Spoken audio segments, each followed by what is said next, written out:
Out at Pro Player Stadium as the Patriots and Dolphins battle for first place in the AFC East. And what a time to be a sports fan. South Florida, the Florida Marlins in the World Series, and the Dolphins in first place. Well, the one thing about the Patriots, they know they're not going to see sliders and fastballs. They're going to see Ricky Williams. That's what you get when you come to play the Dolphins, the NFL's leading rusher of a year ago.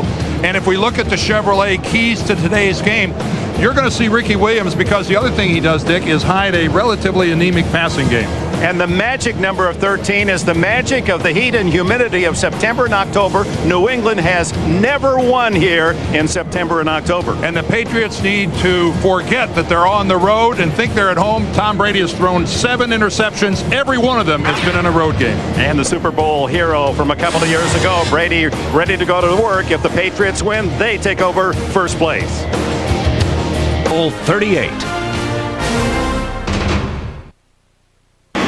Miami in the AFC East, and Bill Belichick's Patriots hit with a veritable epidemic of injuries, yet 4-2, and Miami seeks its 5th consecutive win of the year.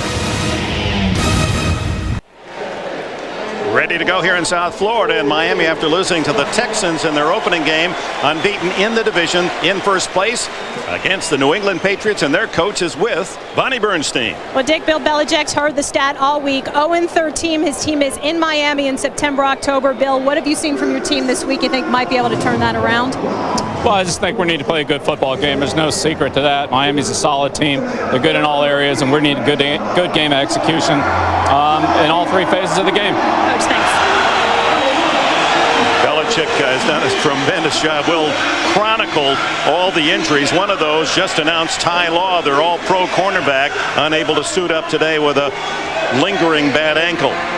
Yeah, we saw Law injure that ankle back in September in their game against the Jets. About 11 o'clock this morning, he was out trying to make it happen, but it just wouldn't go. See, heading south in the first 2 months of the season, in the entire history of this rivalry, New England has never won in 13 tries in September and October here, and you can see outscored by an average game score of 27-10. Players will talk and talk and talk about, oh, that's all in the past. It really doesn't mean anything. That's the kind of thing that's tough to get rid of.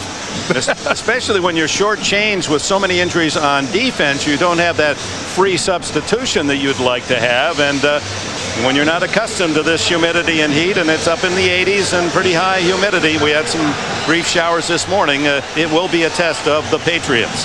Charlie Rogers and Travis Minor are deep to return. Adam Vinatieri to kick it off from the infield dirt. Of course, this is the last game of the season where the players will have to deal with that hard infield surface.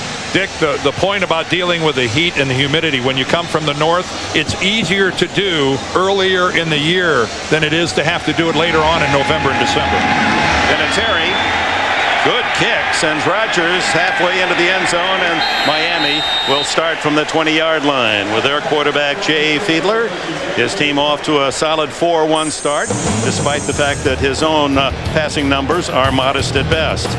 Tim Ruddy, the veteran at center, will call Miami's blocking schemes against that ever-changing New England defense. And Ricky Williams leads the Dolphins in rushing and touchdowns. Weather 84 degrees, humidity over 60%, very little breeze today. And as you saw, partly cloudy skies.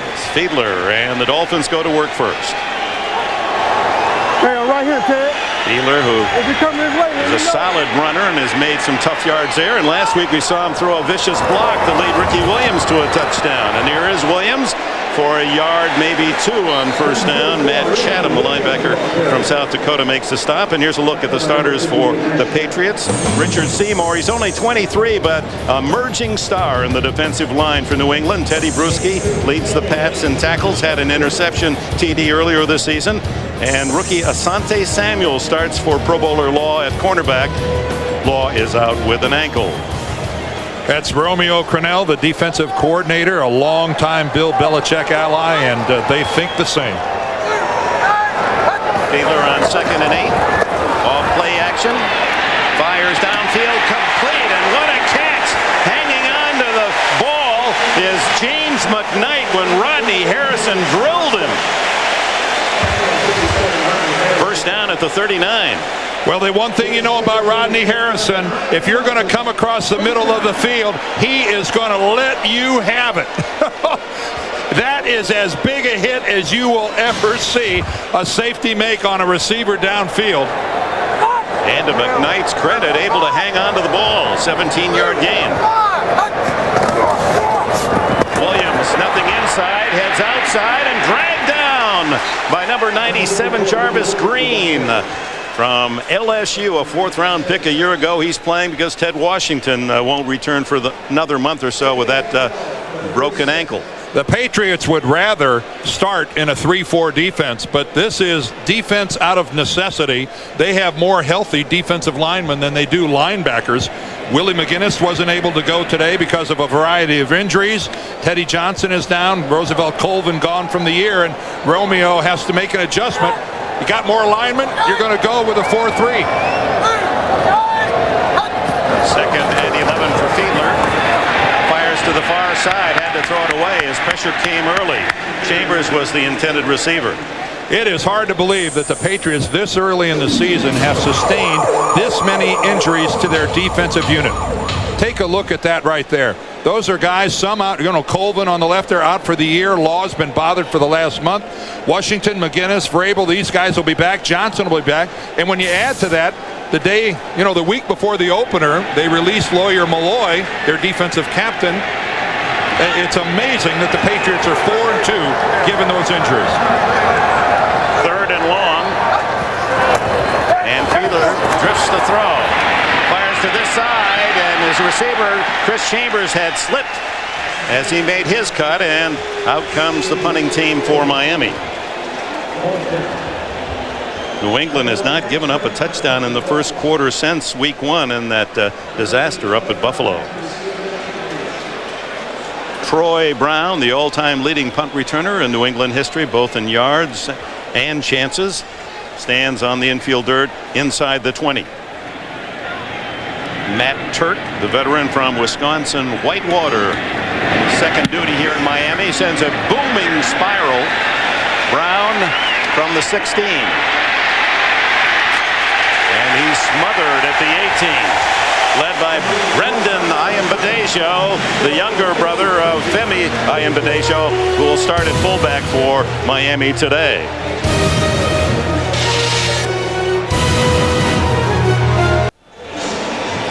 Miami's first possession, 1 first down on the pass. Darius Thompson it was who took that big hit, held on. Man's only had 7 catches all year, said he wants the ball more. I'm not sure he had that in mind. Tom Brady starts from his own 18. Lots of time underneath. It's complete to Kevin Falk, and Falk across the 25 to the 26, pickup of 8 yards. Tom Brady 24-12 as the New England starting quarterback. His passing numbers down from a year ago. Damian Woody again moves to left guard, replacing the injured Mike Compton. And Troy Brown, his 19 catches, leading the Patriots again, but he has only 1 touchdown. 5 defensive backs on second and short. And Brady's going to throw it away. Fourier, the tight end, was the closest Patriot. Here are the starters for the Dolphins. Jason Taylor, most productive game of the year last week in Jacksonville, a sack and 2 forced fumbles. Zach Thomas leading the Dolphins in tackles for the 7th consecutive year. And Pat Surtain following last year's Pro Bowl season with 4 interceptions this year. Dave Wanstead in his 4th season as the head man on the sidelines of the Dolphins. Michael Cloud in the backfield on 3rd and 2, and he's toppled shy of the first down.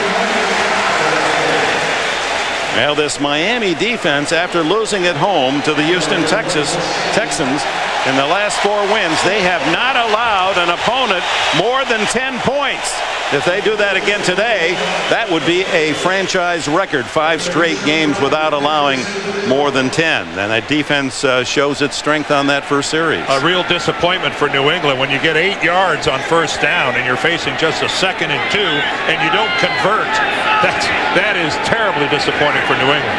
Ken Walter to punt, and Charlie Rogers, the veteran return man, at the 30, fumbles closer muffs the ball, but I believe Terrell Buckley was there to cover for Miami. Yes, Buckley was out on a wing, right on the spot to be able to fall on the muff punt by Rodgers. It'll be Miami's ball when we return. No score, and the Dolphins will have it at their own 31.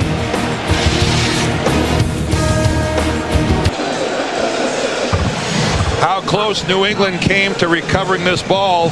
The muff goes right through Rodgers' head. Well, there it is. Look at that. And I don't know how that is. For some reason, Akins just couldn't even. It's like his arms they wouldn't work.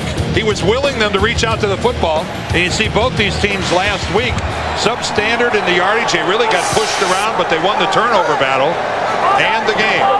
Two tight end formation for the Dolphins. And they give it to Ricky Williams. Stutter steps, but can't find the hole and has to fight for a couple. Akins, who just missed recovering that muff, in on that tackle. Which of these 2002 division winners has been the biggest disappointment in 2003? Jets, Raiders, Eagles, Steelers, 49ers. Cast your vote at NFL.com.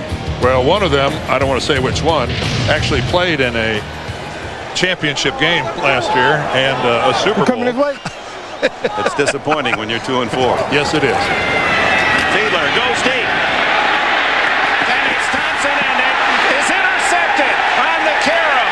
Picked off by Eugene Wilson, the rookie from Illinois. His third pick of the year. A flag is down. I think Asante Samuel, the corner, the rookie who's starting out there in place of Ty Law, got his hand on the ball. Darius Thompson was the intended receiver. Seemed that he had it for a moment, and then on the juggle, Samuel able to dart in. Jerry Austin's our referee today. He's going to sort this out. We have an interception on the play, on the tackle, personal foul, grabbing of the face mask, number 83, 15 yards, first down, New England.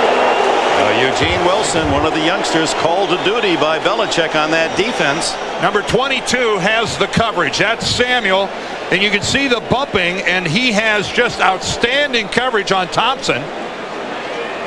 He doesn't know where the ball is. He never does turn around to the football, but he gets a hand on it. There's a little luck involved there when you don't even know where the football is, and yet you're still able as a corner to get a hand on it. First down is Kevin Falk across the 45 to the 46 after the 15-yard penalty for the face mask. Wilson, he's in there as when Lawyer Malloy was sent to Buffalo, he was in. And Asante Samuel makes his presence felt very early in this game. Well, Samuel, Wilson, and Warren are obviously rookies, but they're starting as well. Dan Klecko will figure into the rotation. But when's the last time you saw a defensive unit starting three rookies in a game? 2nd and 6. Underneath, complete to Falk. Across the 50 and to the Miami 46, and the Patriots have their initial first down of the game. Sammy Knight, unrestricted free agent pickup from New Orleans after 6 years with the Saints, and Dave Wannstedt high in praise of Knight. He said he's taken a lot of running plays that last year might have been 5- and 6-yard gains and reduced them to 2 with his quick reaction. Well, he has been a guy that hasn't received a lot of publicity, but you're right, Dave Wannstedt very quick to say he's been a difference maker for us. Empty backfield on first down, just shy of the 45. Now Falk, the running back, in motion. And then a draw play, and that didn't fool the Dolphins a bit. Junior Seau and his partner at linebacker, Zach Thomas, were all over it. Well, I think Falk, it took so long for him to get back into the backfield. I think everybody outside of Broward County saw him coming. And certainly you're not going to run one of those past guys like Zach Thomas and Junior Seau. Loss of a yard. Over 70,000 here at Pro Players Stadium. In the bright sunshine. Patriots in Dolphin territory, and it's another draw and another very little. And then Falk able to wiggle free for a couple 3 yards down to the 43-yard line. Knight again along with Thomas in on the tackle. Antoine Smith is not active today. Larry Centers has been released, the veteran fullback and receiver who is the all-time running back in NFL history in terms of number of pass catches, has been released, and Falk helped to the sideline. So they're down to Michael Cloud as the running back. McCrary at the moment, the fullback, is the lone setback.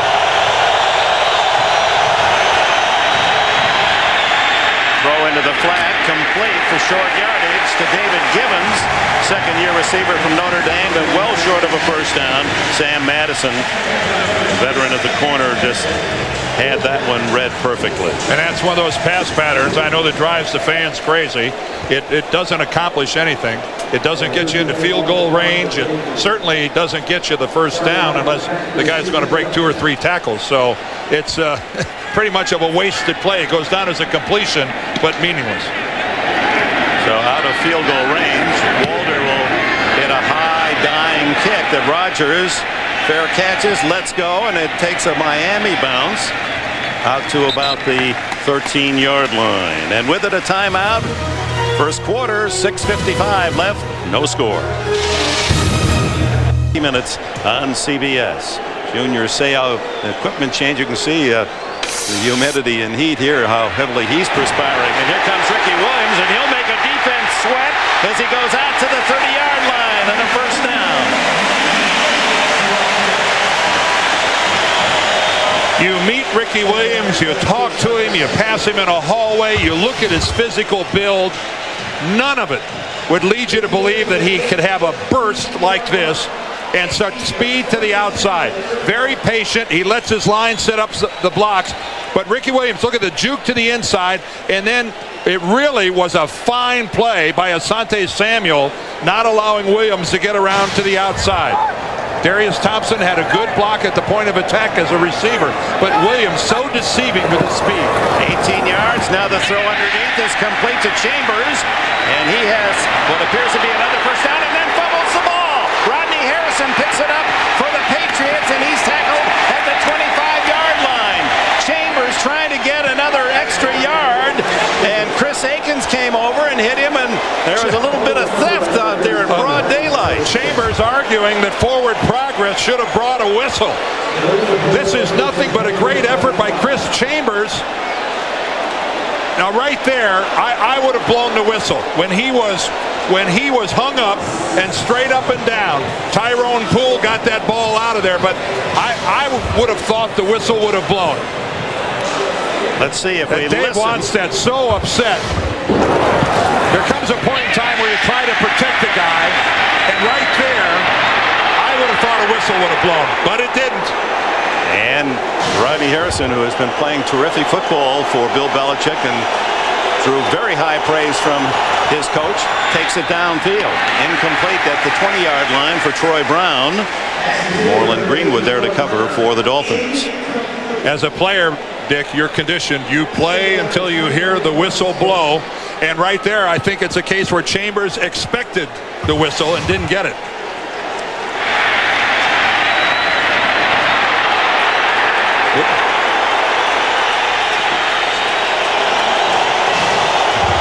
I couldn't hear the whistle, but maybe there was one in there. I don't know.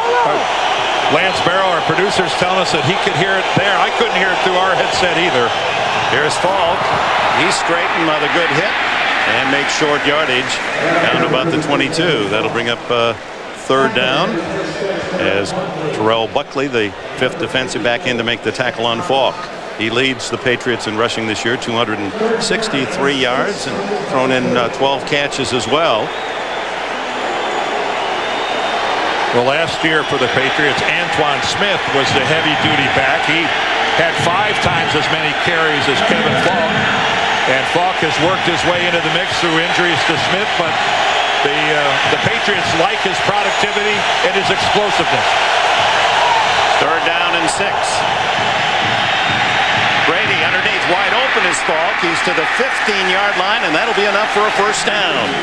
Miami, mind you, has not allowed a touchdown in the first quarter this entire season. We have just under 5 minutes remaining in the first period today. Excellent pass protection by the Patriots. Tom Brady had a while to stand back there in the pocket and find somebody to throw to. The pocket formed around him. The ends were rushed upfield. And Falk had to make the last 3 yards on his own, but a good first down pickup for the Pats. And a third down conversion, their first in 3 attempts today, Dan. They were 1 for 11 against the Giants last week on third down and still won. But this is a great red zone defense for the Dolphins. 2 out of 15 is all they've given up. Falk caught in the backfield by Zach Thomas for a loss.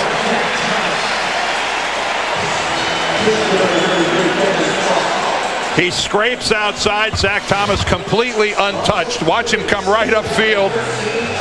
And again, there's a guy who's got a very deceiving burst. He can close that last 2 yards. He's not a real athletic-looking guy, in an understatement, but he has got a 2-yard burst to the tackle that is really exceptional. And a tremendous linebacker mentality.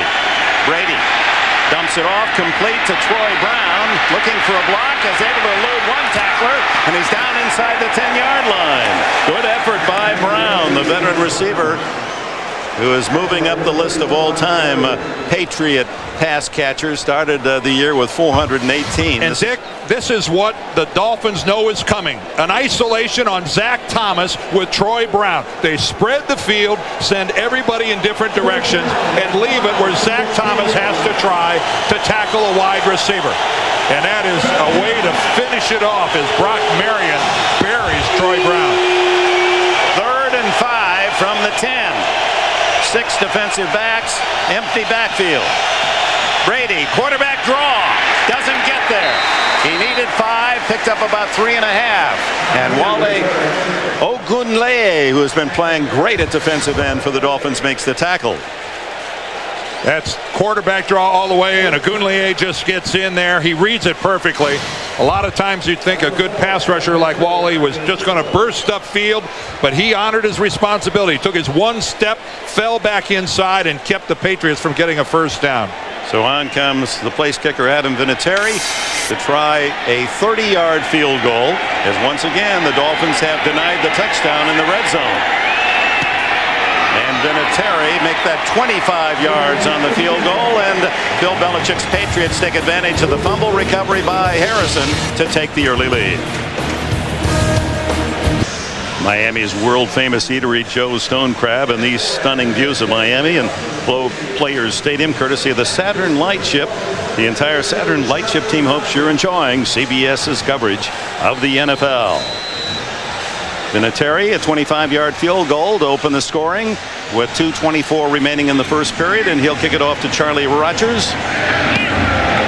Rogers a 90-yard touchdown last year with Buffalo on a kickoff return. And he's got a little daylight, breaks into the clear for a moment, and then tackled from the side at the 36-yard line. Good field position for the Dolphins. They trail 3-0 here in South Florida. Now look at that. It's tough to get a World Series ticket Tuesday, Wednesday, Thursday night. It'll be the Marlins and Yankees here. Good luck with that one. Yeah, I'm just sure a lot of gals out there with tickets are looking for somebody else's husband and kids. Happy homemaking, huh? Ricky Williams out to the 43-yard line, a gain of 7 on first down. It's one of the few stadiums that are multi-purpose. Baseball and football is Pro Player Stadium, the Metrodome in Minneapolis, out in Oakland at the Coliseum, and Qualcomm Stadium. That'll change next year when the Padres move into their new stadium downtown San Diego across from the convention center. There's the baseball field. The cookie cutter stadiums of the 60s have pretty much all been replaced. Philadelphia, St. Louis, Atlanta, Cincinnati, Pittsburgh. Fiedler has a wide open receiver, the fullback Ian Badejo, and caught 6 last week against Jacksonville, playing for the injured Rob Conrad. Roman Pfeiffer there to get him out of bounds. Teddy Bruschi, you see him right here coming right up the middle, and boy, he's picked up effectively, and that gives Jay Fiedler all the time in the world to get it out here to Ian Badejo. A really good story for the Dolphins. Ian Badejo out of football last year, and Teddy Bruschi would have liked a shot at the quarterback but denied. But this guy, years with the Ravens, nice to see him back in the game. First down at the Patriots. 47. Williams, nothing to the right, and then he is corralled by Richard Seymour. Here is a young star, Richard Seymour from Georgia, the defensive end. Bonnie? Well, Dick, the Patriots have not allowed a 100-yard runner this year. Music to Ricky Williams' ears. But the thing Bill Belichick really harped on with his defense, he said, always assume you are at the point of attack. He might start at one end of the field, wind up on the other end, kind of like that busted play. He went 14 yards for a score last week against Jacksonville. He said to his players, just when you think you're out of the play, you might find yourself back in it. Well, that was a good look at it right there because Seymour stayed home and Williams came right to him. Travis Minor is in now for Ricky Williams as Fiedler on 2nd and 10. Staggers, gets out of trouble. A flag is down, however, and so is Fiedler at the 48-yard line. Ty Warren finally made the tackle. Bobby Hamilton there as well, and holding is the call against Miami.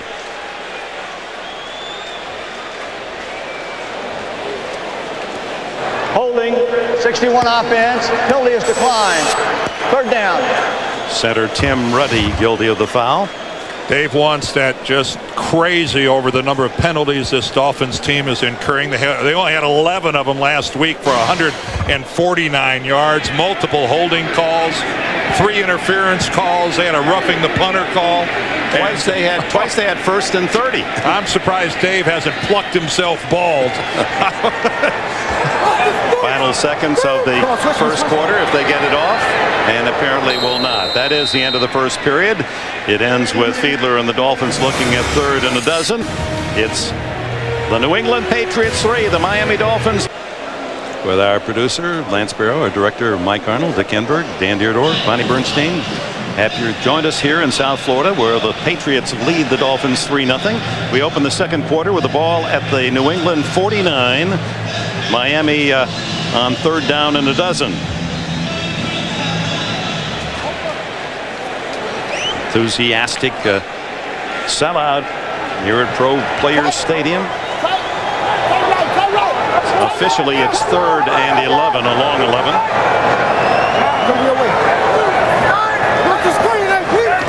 And Fiedler to throw. Steps up, throws underneath to Ricky Williams.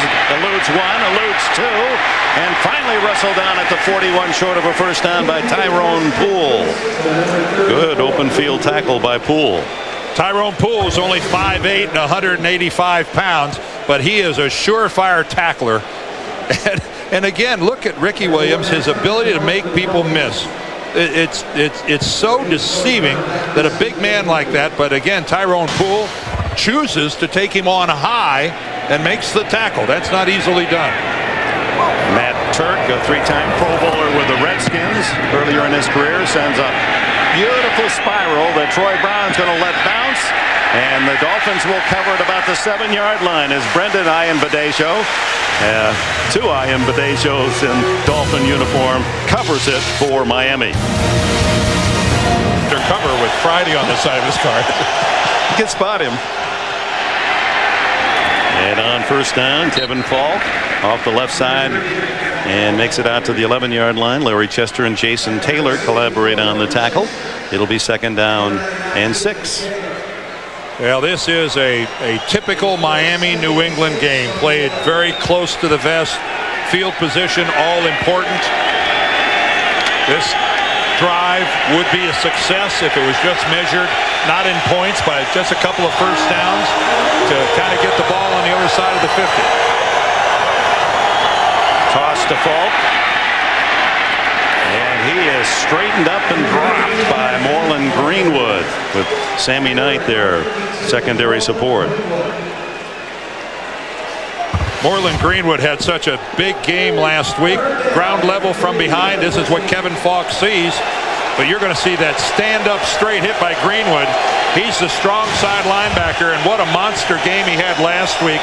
14 tackles. That's 14 of those 19 came in the game last week. With Junior Seau on the sidelines, Greenwood really stepped up. Well, he had to play in the nickel situation, and he'd like to stay there, but he's out.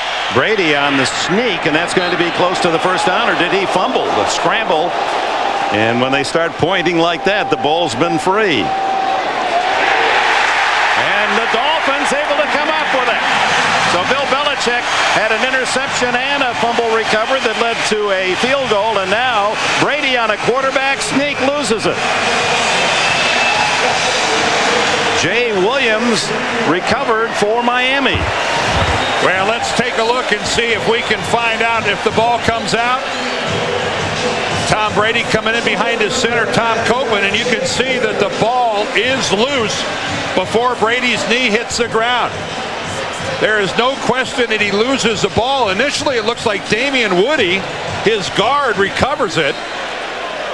But then Woody must have lost it, and it ends up in the hands of Jay Williams for the Dolphins. But no question that that was a legitimate fumble. And time has been called. Is Belichick going to challenge? Referee Austin goes to the far sidelines.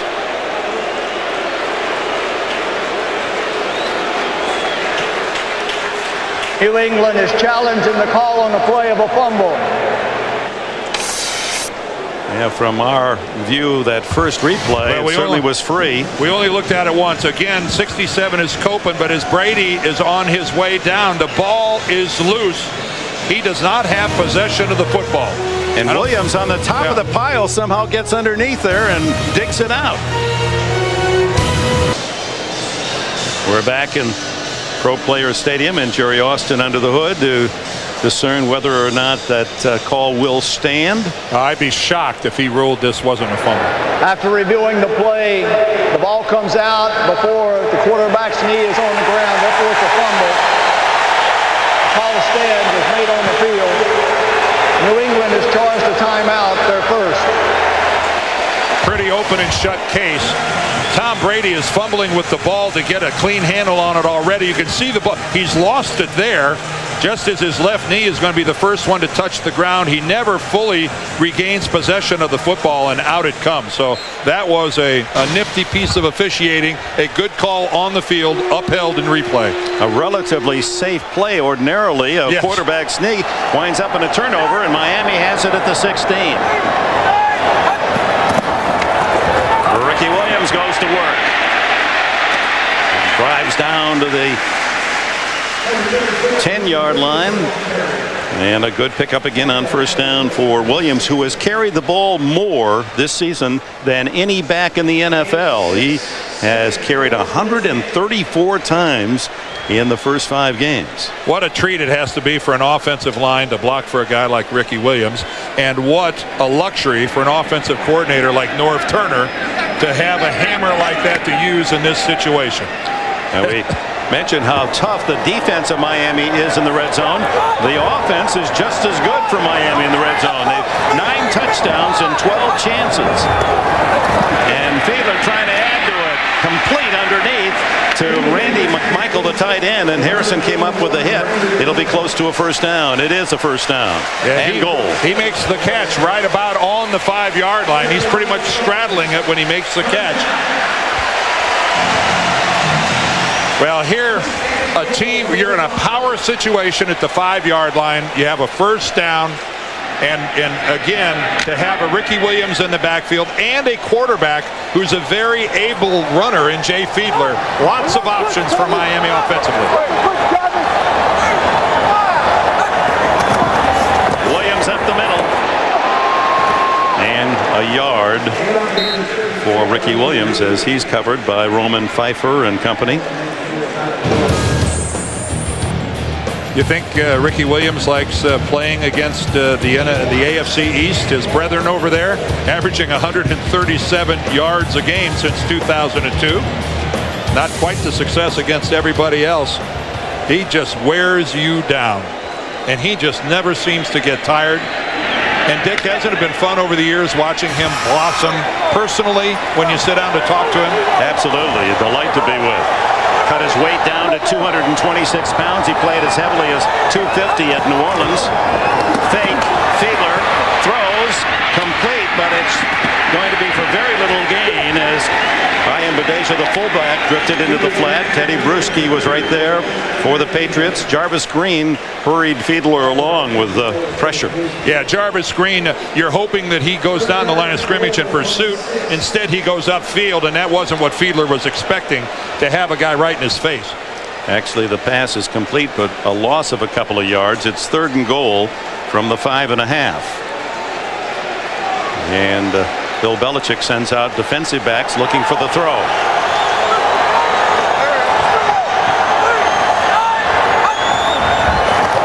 Quick hitter.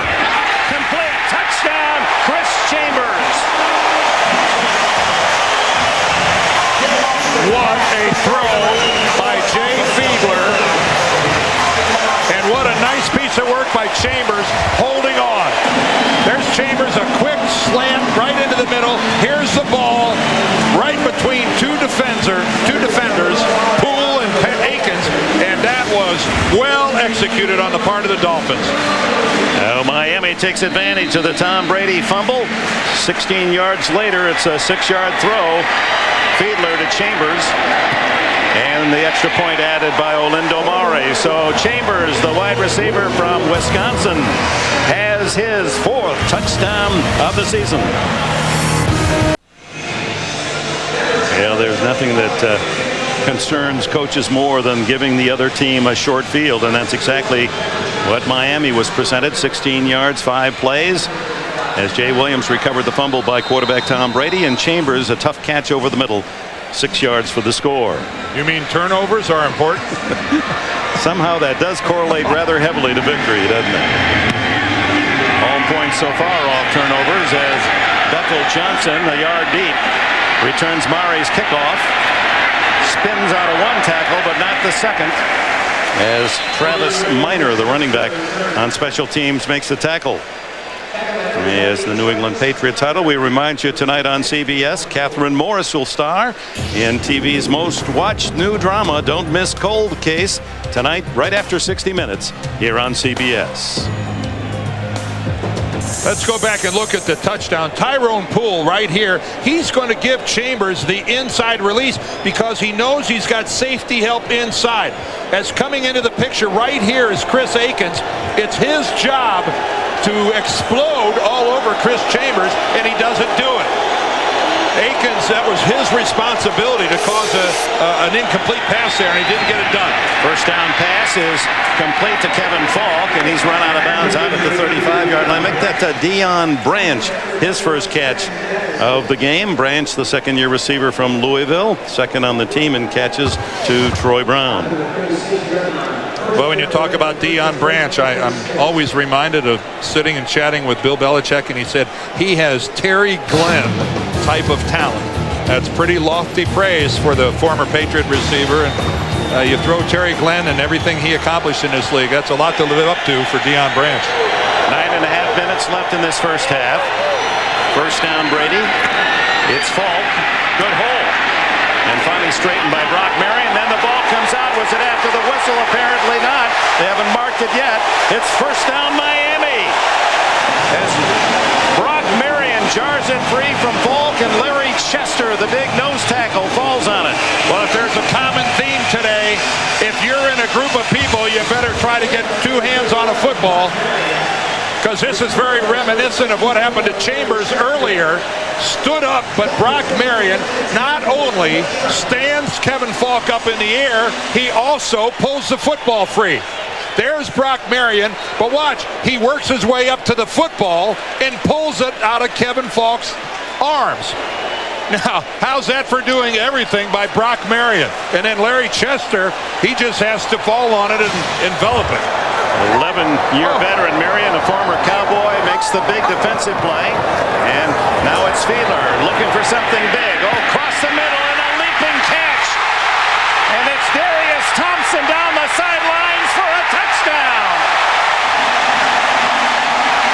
Or did he step out? No signal yet from the official on the far side.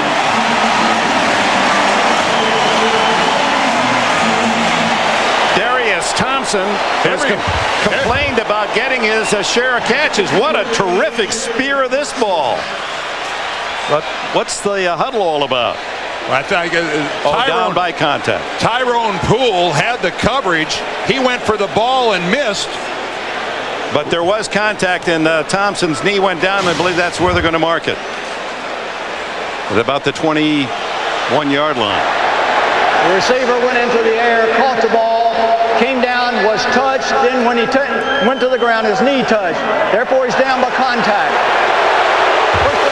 Well, Tyrone Poole again has the coverage right up here. All right. Does his knee touch right here? Yes, it does. Yes, it does. Yes, it does. His left knee right there touches the ground. There was contact from Tyrone Poole, minimal contact, but enough. That is the correct ruling of being down by contact. So instead of a touchdown for Darius Thompson, it's a first down at the 23, gain of 17 on the play. There should have been whistles blowing all over the field. We certainly didn't hear them. Fiedler hands off to Williams, and he plows to the 20-yard line. Jarvis Green and others in on the stop. I'm back to that play by Brock Marion. How outstanding was that to watch a guy not only make a textbook tackle like that, stand the guy straight up, but then slide his hands up while he's got the guy stood up to the football and then rip it out. This is just an extraordinary piece of work by Brock Marion. Look at the tackle, and then his hands come up, goes right to the football, and he rips it out. Boy, you just don't see that very often. That's exceptional. Well, when you're a father of 6 kids, you learn to have a variety of talents. Fiedler throws with a flag down, complete to Ian Badejo, and the fullback out of bounds at the 15-yard line. And now let's check the penalty. What talents are you referring to there? Well, with 6, well, you know, it's tough enough with 1 or 2, but 6. The defense, 5 yards, repeat second down.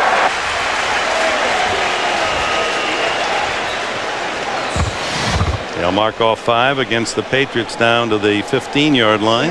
Rodney Harrison just trying to come in there on the corner blitz and just mistimes it a little bit and just takes that stutter step into the neutral zone. One of the big hitters the NFL has known over the last decade. Whether in San Diego, New England, or on Mars, Rodney Harrison will drop you like a shot. Second down and 2.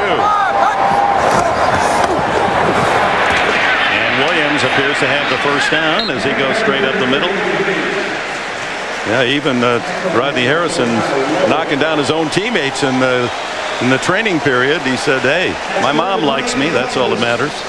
I'm not trying to be the most popular player on any team. Overhead views of today's game provided by the Saturn Lightship. The team at Saturn Lightship hopes you're enjoying the unique look from high above the South Florida area.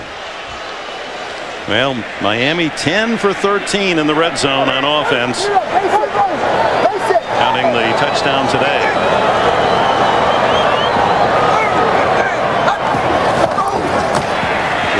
Workhorse Williams to the 5, to the 3. He set that whole thing up by that little shoulder fake to the outside. He's got excellent blocking to this side of the line. Look at that. He's going to get it. Chambers is coming down to the inside. He gets it from Smith and Nails. But this little fake to the outside right there, he sells it and then comes back to the inside. And this guy, what a feel for running the football. And it's just such a luxury to see that kind of speed and power in the same package. Add another 9 yards to the total. He has 51 yards in this first half, and caught in the backfield is Ian Badejo as they tried to fake to Williams going left and then give it up the middle, and Bobby Hamilton wouldn't buy it. The veteran defensive tackle from Southern Mississippi makes the play for a loss at the 5. Wow. Talk about trying to surprise the defense. You're really surprising a defense when you give it to a guy who doesn't carry the football at all. In fact, yes, that was his first carry of the season. Yep, that's not carrying it at all. Good point. Third down and 3 from the 5. And the Patriots want timeout. That'll be their second of this first half. We have 5:18 left before the intermission in Miami. The NFL on CBS is sponsored by Wrangler, real, comfortable jeans. And by Wendy's new homestyle chicken strips. Another reason it's better here. Miami Dolphins leading 7-3, trying to take advantage of a second fumble, this one by Kevin Falk out at the 40-yard line. It's 3rd down and 3 at the 5-yard line.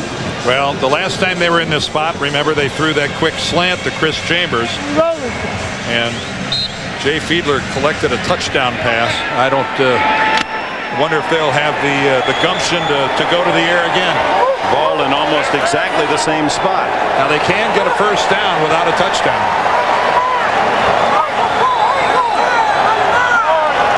Fiedler, long count. The quick throw toward the end zone. Is it good? No signal yet. And it's incomplete. Eugene Wilson up to deny Darius Thompson, who I think if Thompson holds on to this football when he hits the ground, they were going to give him a touchdown and say that he was forced out.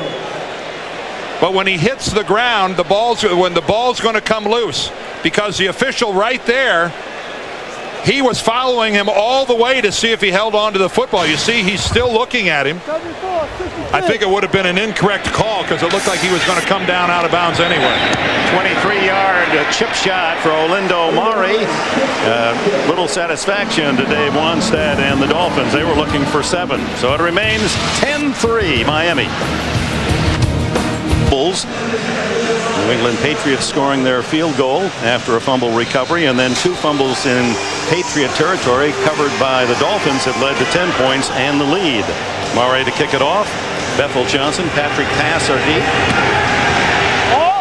Mare, who leads the league in touchbacks with 10, doesn't get it this time. Johnson brings it out. And he's out across the 30, and a good return to the 34-yard line. Tackled there by Buckley and Moreland Greenwood. Here's the 3rd down play by Darius Thompson. He'll elevate, and you think the officials have a tough job. First of all, they got to determine, is it a catch? Second, would he have come down in bounds? Look at the officials, both of them looking at him. Now they'll look at each other, trying to make a determination. Thompson made it easy, though. The ball came loose, so no catch right off the bat. And there was no way, even if he'd have held on to the football, would he have been anywhere close to coming down inbounds. 5 minutes to go in the half. 10-3, Miami leads it. Brady steps up and throws underneath to Falk. And he crosses the 40 to the 41, a gain of 7. A 7-point lead Miami here. What do you have for us, Jim Nance? All right, we got a big story brewing out of Carolina. The Panthers, of course, undefeated there at Dick and Dan, but the first quarter belonged to Tennessee, including this 4th down play where they thought they'd be lined up in punt formation. Instead, they brought in the backup quarterback, Billy Volak. It's 20-0. Let's go back to Dick and Dan. Wow, 20-0. The Titans. A team that hasn't had an awful lot of publicity, but Steve McNair and the Titans are playing great football. Fred McCrary, who has carried the ball only one other time all year. The big fullback barrels out to the 45 and a first down. And there you see that very competitive South Division with Indy leading Tennessee by a game coming in, and Houston causing its set of problems, as Dolphin fans can well attest. 4 minutes remaining in the half here. 10-3 Miami, and a first down Patriots at their 45. Falk back in at tailback. Fake to him.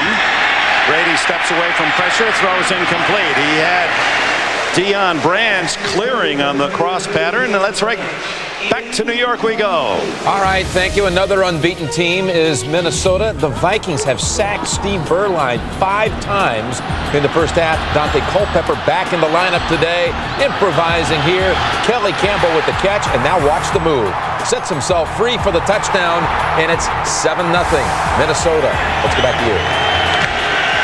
And in that AFC West, of course, the Chiefs unbeaten. Denver only a game back, with Minnesota trying to protect their own unbeaten mark. McCrary at fullback on 2nd and 10. Quick throw on the out to Falk, and bumped out of bounds at the 46. Make that Branch again, 83 to 33, and Branch out of bounds at the 46-yard line. It'll be 3rd down and 1. Bonnie? Well, that fumble by Tom Brady on the last series isn't because of heat exhaustion, Dick. It's kind of hot out here, but there's a nice breeze and some cloud coverage. And Brady said, hey, after practicing in 40-mile-an-hour winds earlier this week, that's not a problem. What he's worried about is the end zone he's headed toward. Because of baseball, in that red zone, there's dirt, there's natural grass, and there's also artificial turf that serves as the to look ahead on the ground. Here's Michael Cloud, and he appeared to get the ball across the 45, and if he did, that's a first down. Well, right now for this New England offense to be worrying about what's going on in that end zone down there is like me worrying about what I'm going to eat on Thanksgiving. They better get a little closer to it before they start worrying about what the end zone is made of and comprised of. This is the first time that they're making a run at it. They were down to the 5, had to settle for a field goal, but that was at the other end of the field. 2:43, clock running here at the end of the second quarter. First down inside the 45. Falk runs into his own blockers and then picks up about 3. Zach Thomas and Ogunleye make the tackle. When playing fantasy sports, it's a slam dunk, folks. To use CBS Sportsline, they offer games for every level of player, and you can join a league or you can start your own today by clicking on Fantasy at CBSSportsline.com. And we're approaching the 2-minute warning. The Patriots have just one timeout left. Miami with all 3 of theirs. And there is the 2-minute mark. 10-3 here in Miami. In the top 10 rushing defense, and boy, the yards are tough to earn. Yes, what's new? It's New England, it's Miami. It's always a scratch and claw football game. Now, New England has made their way into Miami territory. They made the mistake the first time they were in the red zone. They settled for a field goal instead of a touchdown. That's a dangerous precedent on the road. They're inside Miami territory now, inside the 2-minute warning, Dick. They've got to convert this into some points. 2 minutes to go on the half. 2nd and 8 at the Dolphins 42. Tight end Fourier in motion, and the give to Falk. Finds a little hole into the infield dirt area and stacked up. Boy, the whistles are slow, aren't they? And finally, after being pushed back a couple 3 steps, we hear the whistle as Sammy Knight and Arturo Freeman, 2 defensive backs, led the charge. It'll be 3rd and 2. Well, if ever there was a time to go back to training camp and remember all the drills where you're trying to hold on to a football while everybody's trying to rip it out, it's time to revert back to form for everybody handling the ball. Whoa, look at that. Kevin Falk trying to get up. He gets a cleat right in the face from Sammy Knight. Inadvertent, I'm sure. 3rd and 2. The throw is incomplete. It was low and away as Brady had to get rid of it as he's hammered. Bethel Johnson was the intended receiver. Personal foul, roughing the passer. 99 defense, 15 yards, automatic first down. Oh my, instead of 4th and 2, an automatic first down plus 15 yards. Well, Jason Taylor hasn't been anywhere near the quarterback so far this game. He puts a great move, but he takes 2 steps and then shoves Brady. I'm sorry, but the second step, it's going to bring that. It's going to bring it. And you can tell Dave Wannstedt turns away, not because he's upset with the officiating. That's his player. You just can't take a second step and then shove the quarterback like that. You don't have to hit him with your helmet. You don't have to do anything violent. First down at the 21 after the penalty. Patriots with a disadvantage of working from the infield dirt area. Brady steps up and throws complete to Troy Brown, and he is stacked up at about the 3, still on his feet. And the way things have gone today, it's almost better a part of wisdom to go down once you're in that crowd, getting the ball pulled away. Well, there, first of all, sensational pass protection. The play action to Falk, but Tom Brady had all the time to survey the middle of the field. And look at Troy Brown. Look at him put both hands on that football. There's a veteran for you. He's got 5 guys trying to rip the football loose, and he held on to it. Ball at the 2-yard line, 1st and goal. A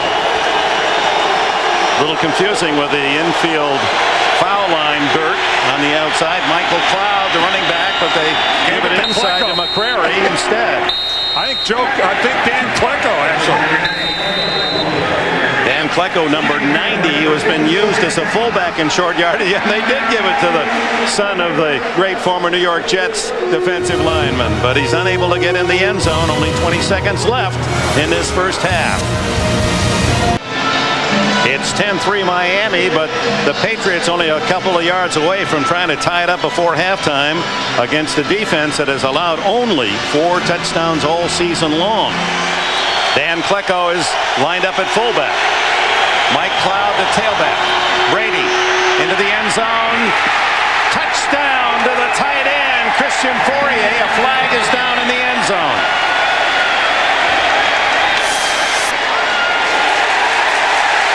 You can see the head linesman pointed towards Miami, and the crowd reacts. I mean, pointed toward New England, rather. Pass interference, 68 offense, 10 yards, 18 down. Tom Ashworth, a tackle called for pass interference. Well, he's lined up at an eligible position. And Ashworth, as he's going downfield, actually runs in. And it almost looked like a pick.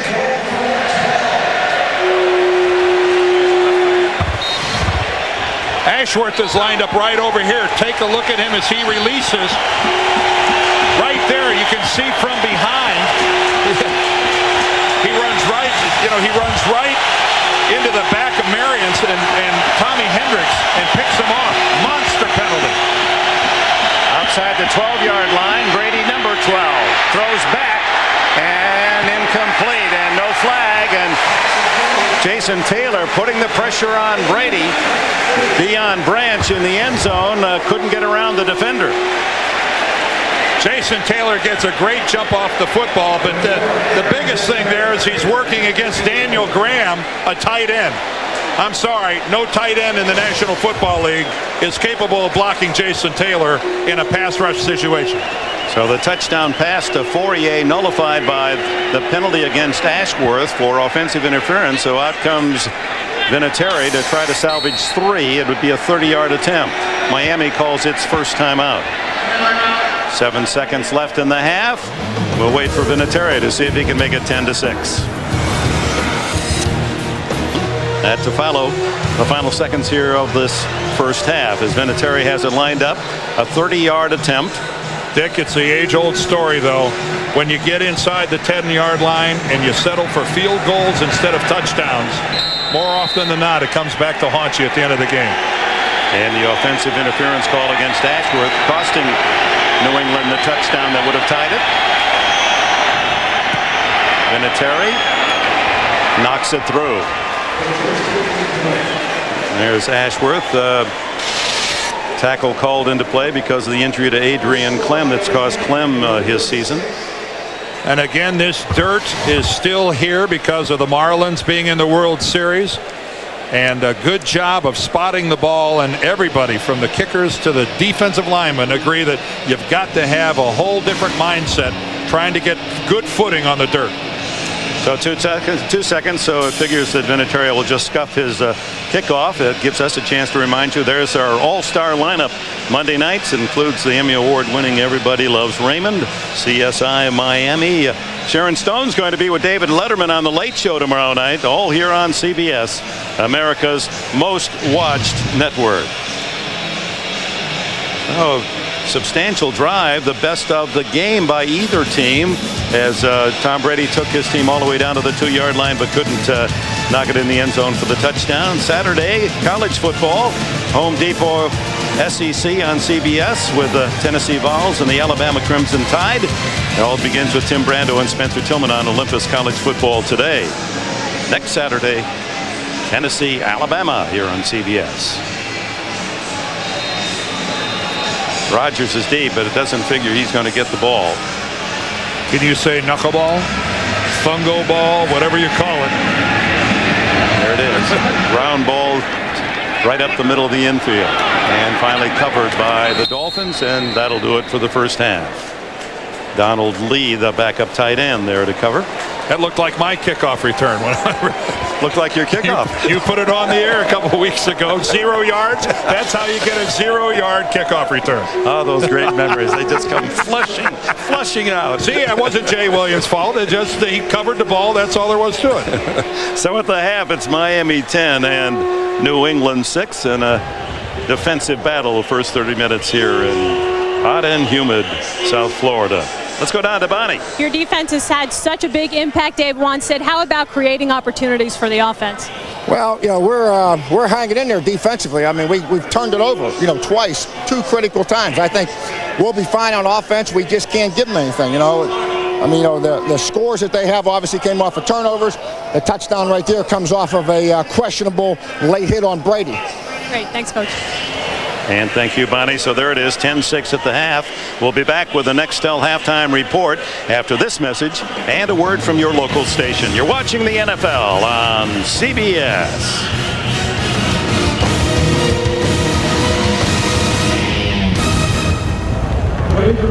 The Nextel halftime report, sponsored by Nextel nationwide walkie-talkie.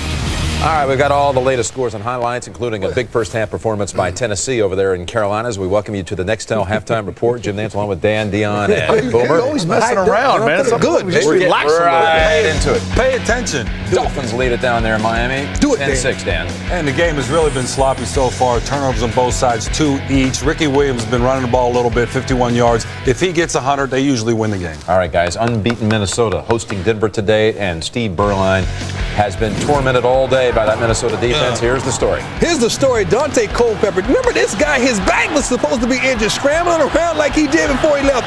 Hooks up with Kelly Campbell right here, who falls down, get backed up. Down to O'Neal. What are you thinking, baby? You got to make that play. Goes in for 47 yards for the touchdown. Steve Berline sacked 5 times, man. 2 interceptions. This is his second one of the day. I don't understand this guy, Boomer. He really can't perform up under this pressure, but Clint Portis, who has over 75 yards rushing, follows the big offensive tackle and punches it in, and then Denver still has a chance. Culpepper right here. You're not going to believe this. Who do you think he's looking for? But watch what he does on the back end of it. This just seconds ago. Extra point still to come. Moss, laterals. It's being reviewed right there. Mo Williams, he laterals it too. I hope that play makes it. That guy, Randy Moss, thinking clearly, baby. That was good. That's a great How play. about that? Boomer's best friend. Steve Berline struggling, man. Boy, I'll tell you what, sacked guys. 5 times, intercepted twice, and that Brian Russell interception, by the way, 6 straight games. Every game this season it ties an NFL record, most consecutive games with a pick. Rams over the Packers, even though Bolger has been picked a couple of times. Remember, this was the site of Favre's worst ever performance, where he threw the 6 interceptions in the playoffs a couple of years ago, 3 run back the other way. Not today. But here's Tennessee just blitzing Carolina here. What's the story, Dion? I don't know why I didn't pick Tennessee. Steve McNair. How can I go against McNair? He's the MVP of the league at this point. I don't know what formation this is. I don't even know who Billy Bolek is. I don't even know who Eddie Berline is. But they hook up, and guess what happens? His first NFL career touchdown. Is that Berline? 17 points. Berlin. 17 points in the first quarter. I don't know his name. You tell me. Help me. Javon Curse, I know his name. He's from Fort Myers, Florida. I bet you that. Hey, how about this? Just a moment ago, seconds ago, we're getting all these immediate updates. Extra point now is good as McNair finds Drew Bennett in the corner to make it 27-3 with 11 seconds to go in the half. It's a blowout. It's a blowout. Oh, man. Panthers on their way to the first loss of the season. 2 turnovers on their side. That pass you said, Billy Volek to Eddie Berlin, was on 4th down. They caught him napping on the trick play, and they thought they were going to line up in punt formation. They threw the touchdown. There's New Orleans in a wild one over Atlanta. And here's the Ravens and the Bengals, and it was Baltimore 7-0 real quick, but back comes Kitna and Cincinnati. How about them Bengals? Let me tell you, they're showing life. And the thing about this is that this game isn't really about the Cincinnati offense as we see Corey Dillon going here. It's about the Cincinnati Bengal defense putting pressure all over rookie quarterback Kyle Bowler. But watch Chad Johnson. This is focus right here. Focus. Just stay with the ball. Ball tipped in the air. He comes down with it. Long touchdown pass for John Kitna. But the Bengals really laying it to Baltimore, 24-7 at this point. And remember, Marvin Lewis was the defensive coordinator for that great Baltimore defense that won the Super Bowl. All right, meanwhile, over at Cleveland, they are booing Tim Couch. He's finally produced, got a field goal here just before the half, but San Diego's looking for its first win, Dan. LaDainian Tomlinson down the sideline, big play. Can San Diego win their first game? If kicker Steve Christie right here hits a extra point, they go, or not extra point, a field goal, they go up 6-0. Tim Couch, he will be on the bench if he keeps playing like this. Kwame Lassiter picks it off. He actually was a nice pass. He hit him right in the chest. I bet he cries after the game. No way. He's over that now. How about the Cowboys at Detroit? right here. Focus, just stay with the ball. Ball tipped in the air. He comes down with it. Long touchdown pass for John Kitna, but the Bengals really laid it to Baltimore, 24-7 at this point. And remember, Marvin Lewis was the defensive coordinator for that great Baltimore defense that won the Super Bowl. All right, meanwhile, over at Cleveland, they are booing Tim Couch. He's finally produced, got a field goal here just before the half, but San Diego's looking for its first win, Dan. LaDainian Tomlinson down the sideline, big play. Can San Diego win their first game if kicker Steve Christie right here hits a extra point, they go, or not an extra point, a field goal, they go up 6-0. Tim Couch, he will be on the bench if he keeps playing like this. Kwame Lassiter picks it off. He actually was a nice pass. He hit him right in the chest. I bet he cries after the game. No way. He's over that now. How about the Cowboys at Detroit? How about them Cowboys? Quincy Carter, 2 touchdown pass, looking good, baby. The main story here, Terry Glenn, 3 touchdown catches, 3 receptions, all for touchdowns by Terry Glenn. And the Eagles and the Giants, and that Giants offense still hasn't been able to produce. And how about that touchdown we talked about, the lateral from Moss? They have challenged, and it has held up as a touch. What a great play by Randy. The lateral Moss to Mo Williams with the extra point to come. That's the Nextel halftime report. Second half coming up in Miami in a moment. CBS Sports presents the Nextel halftime report. Sponsored by Nextel, nationwide walkie-talkie. These long-standing AFC AFL rivals at halftime, 10-6 Miami. Teams returning to the field. There have been some great memories provided by the Patriots and the Dolphins. We share a few moments now. We'll continue after this word from your local station. Oh, Hall of Famer Deerdorf. Well, we go from the great bratwurst in Wisconsin last week and to the stone crab today. But look how you rebounded, Dick. Last year I just blew you away, and you made a nice recovery this year. I don't have any mustard sauce on my chin, do I? Let me know. But, oh my, what a halftime feast. Steve Sawitz delivers them himself. Is this Absolutely. a great? I love my life. I really do. This game is exactly what we thought it would be. A very close, hard-fought game, dominated by the defenses. Total yards, look at that, only 2 yards difference. Both clubs with a pair of turnovers, and a tight, hard-fought football game. Field position and turnovers will determine the winner of this football game. And you know, as good as life gets, next week we're in New England. Lobster sound okay to you? Well, why not? Why not? Mr. Kraft will have it right there for us at halftime, I'm certain. And brats last week in Green Bay. Right, this is I'm good. telling you. Trifecta. Bethel Johnson starts the second half from the 5. And the Dolphins cover it at the 27-yard line on the return. Look at the top leaders of the first half. Tom Brady, 9 for 13, but only 83 yards. He had a touchdown call back and a penalty. Falk with 26 yards leads the rushers for the Pats. And Troy Brown, the one big catch that got him inside the 5-yard line, but did not score the touchdown. And those 2 fumbles by the Patriots on their end of the field at the 40 and the 16 set up all 10 Miami points. But keep in mind, both of those field goals, they were inside the 10-yard line. Kevin Falk gets the carry out to the 30-yard line. And B squared, what do you have for us? Well, Dick, while the teams were inside making adjustments, the grounds crew here at Pro Player was actually making some on-field adjustments. Now, normally they paint all of the lines and the hash marks on the field, but because the World Series is coming to town on Tuesday with the Marlins, the Dolphins agreed to allow the grounds crew to just chalk it so it can be easily removed as soon as the game is over. And I would like an explanation from both of you gentlemen as to how none of those stone crabs got down to the sideline. Oh, did she want some? Yes, I did. Oh. Thank you. Next time. They'll spoil in the sun, Bonnie. That was it. Falk on the little swing pass, and it's played beautifully by Pat Surtain at the corner. Stone crabs require a certain amount of shade and cool air, and that's why they're more conducive to the booth than to the field. Is that the best you can come up with, Dan? Yeah, on short notice it is. Sorry. You just didn't want me to be in on the count like you had with the bratwurst last week. I see how you're thinking. It's Bonnie, all right. There are a couple hot dogs left over here, Bonnie. It's if you okay, want I've got Gatorade down on the sideline. That'll be good enough. Don't worry about me. It's shameful, Bonnie. We have no defense. 3rd down and 8 for Brady. He fires incomplete, and it was intended for Deion Branch, and Sam Madison got his hand in there. Always fun to watch Jason Taylor get after the quarterback, working against Matt Light, and he gets around the corner, but Damian Woody, and that's the case from now until the day Jason Taylor retires, somebody else other than the primary blocker is going to be there to back him up. He's going to have to fight through two guys if he ever is going to get to the quarterback. Left-footed kicker Ken Walter sends it on its way. Charlie Rogers says stay away from it. It takes a Miami bounce all the way back to the 50-yard line. That's a great break. Only 21 yards on the punt by Walter. Now Miami at midfield when we return. Flag has been thrown. So we'll save that break for the moment. And Jerry Austin explains the call.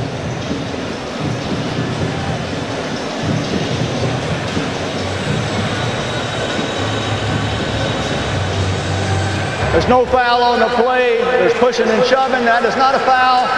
Timeout. Now there's a good explanation. I'm glad to hear that.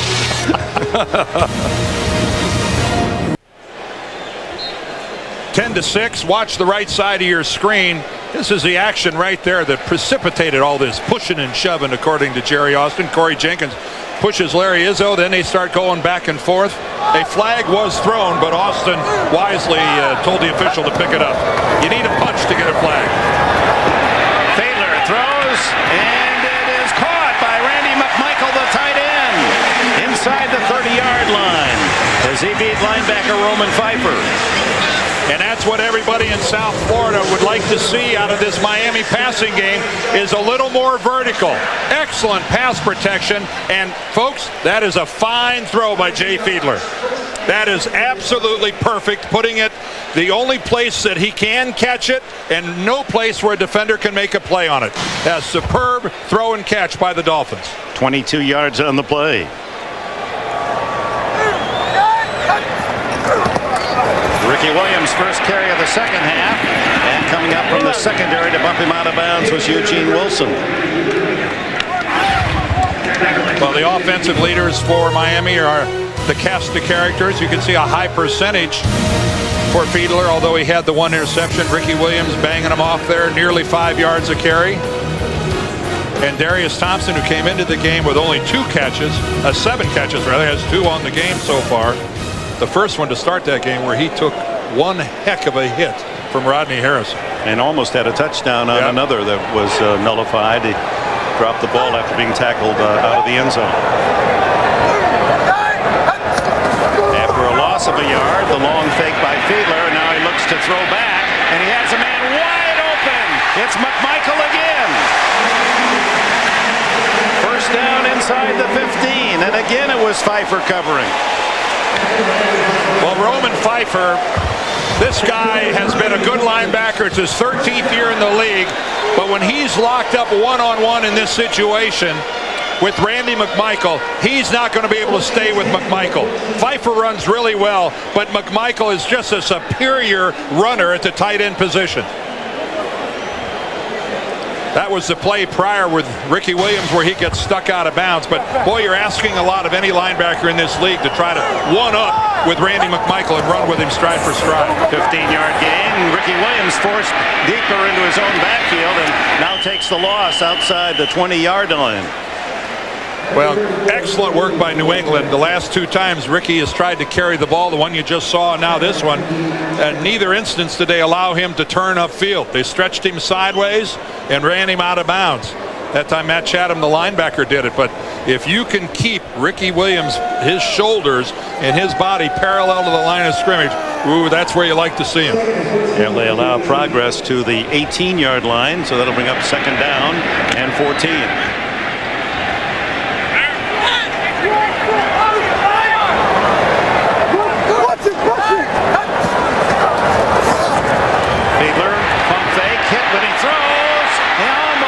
Intercepted by Chatham, who had a touchdown last week. Boy, and this is what you just hate if you're an offensive coordinator, because it's only a 4-man rush, and you should be able to handle that. And yet up the middle, Warren gets the hit, gets the shoulder pad right into the ribs of Fiedler. It's not a blitzing situation, and oh, so close. Chatham nearly had it. Picked up a fumble last week and scored against Jacksonville. And Warren, again, for those of you joining us late, one of 3 rookies starting on defense today for the injury-plagued New England Patriots. Third down and long, screen it, and Williams, he had a possible touchdown, but for a terrific defensive play by Teddy Bruschi. Bruschi gets to him, and there was another blue shirt within 10 yards of Williams. Well, Ted Bruschi, because of all the other injuries to linebackers, has had to do it all for the Pats, and he's been doing it week in and week out. He was the AFC Defensive Player of the Week back in week 2, and yeah, he's a fiery guy. And Ted Bruschi, he looks around and he's not seeing the guys he started training camp with. You don't have a choice. You got to play tough, and he has. 34-yard field goal by Mare is plenty good. So they take the first possession from the 50-yard line, settle for the field goal. It's 13-6. The real Dolphins taking some feeding offense at the Miami Seaquarium on Key Biscayne. In the football version, leading 13-6 here. Ball control almost exactly the same on the time and plays. Patrick pass, and David Gibbons are deep this time, and it's Gibbons who takes the bounce and is dragged down as he tried to get outside at the 24-yard line. And with it, a timeout. 9:38 remaining in the third quarter. First down, Brady into the flat, and the tackle of Gibbons made across the 30-yard line. And you made the comment, Dan, in our commercial break. One thing about these two teams, they are good tackling football teams, fundamentally sound. You saw the big hit right there by Pat Surtain, and across the board during the majority of this game, we have seen the guy that was the first guy there, the guy that makes the tackle and puts the guy down.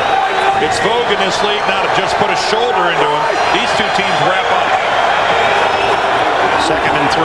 Kevin Falk runs into his own blockers, and the hole stuffed by big Larry Chester, the 325-pound nose tackle from Temple, who is so strong he can bench up around 500, deadlift over 600. And someone challenged him once, and he said, "I'll show you." He went outside and picked up the guy's car and moved it. He said, "Is that strong enough for you?"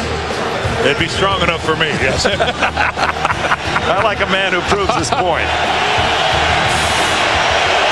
3rd down and 2. What kind of a car was it? Yeah, like it wasn't the full size, but it was big enough.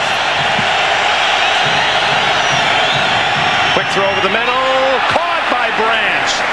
Almost picked off. It was in the air for grabs for a moment. Terrell Buckley defending, and a good job by the second-year receiver Branch. Well, Buckley really jumps this. He makes a choice to jump inside, and he disrupted it enough, but the ball bounced away just enough where Branch could stay with it and make the catch. Terrell Buckley will gamble everywhere he's been. He is a human ball magnet. Almost made a big play there. 45 career interceptions for Buckley. Brady throws incomplete. Intended for David Gibbons. Fans wanted a hold on the play, so did Jason Taylor. Taylor draws a double team on almost every play after his Pro Bowl season a year ago, when he recorded 18.5 sacks and 7 forced fumbles.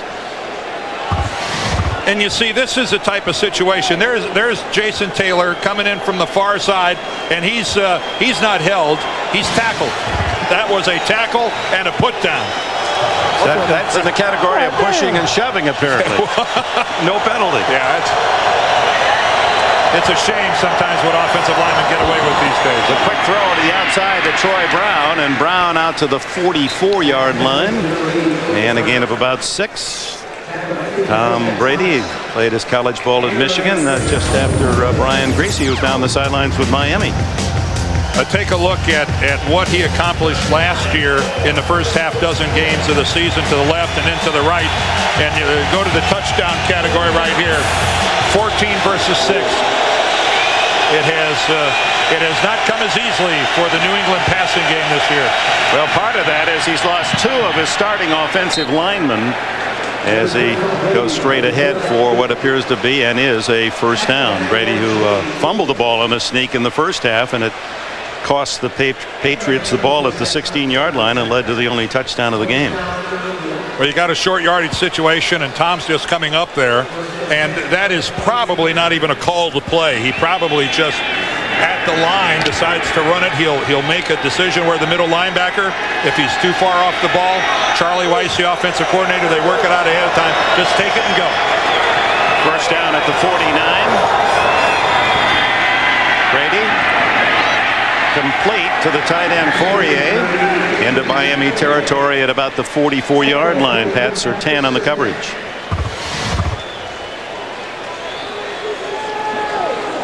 Working back behind, the pattern set up by Troy Brown running deep. Fourier goes down and digs it out.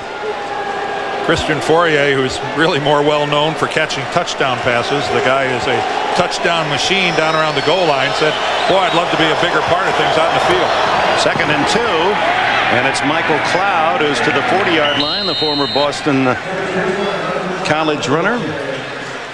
Played in Kansas City for 4 years and lost the last few years behind Priest Holmes, and getting his chance now after a 4-game suspension to start the year.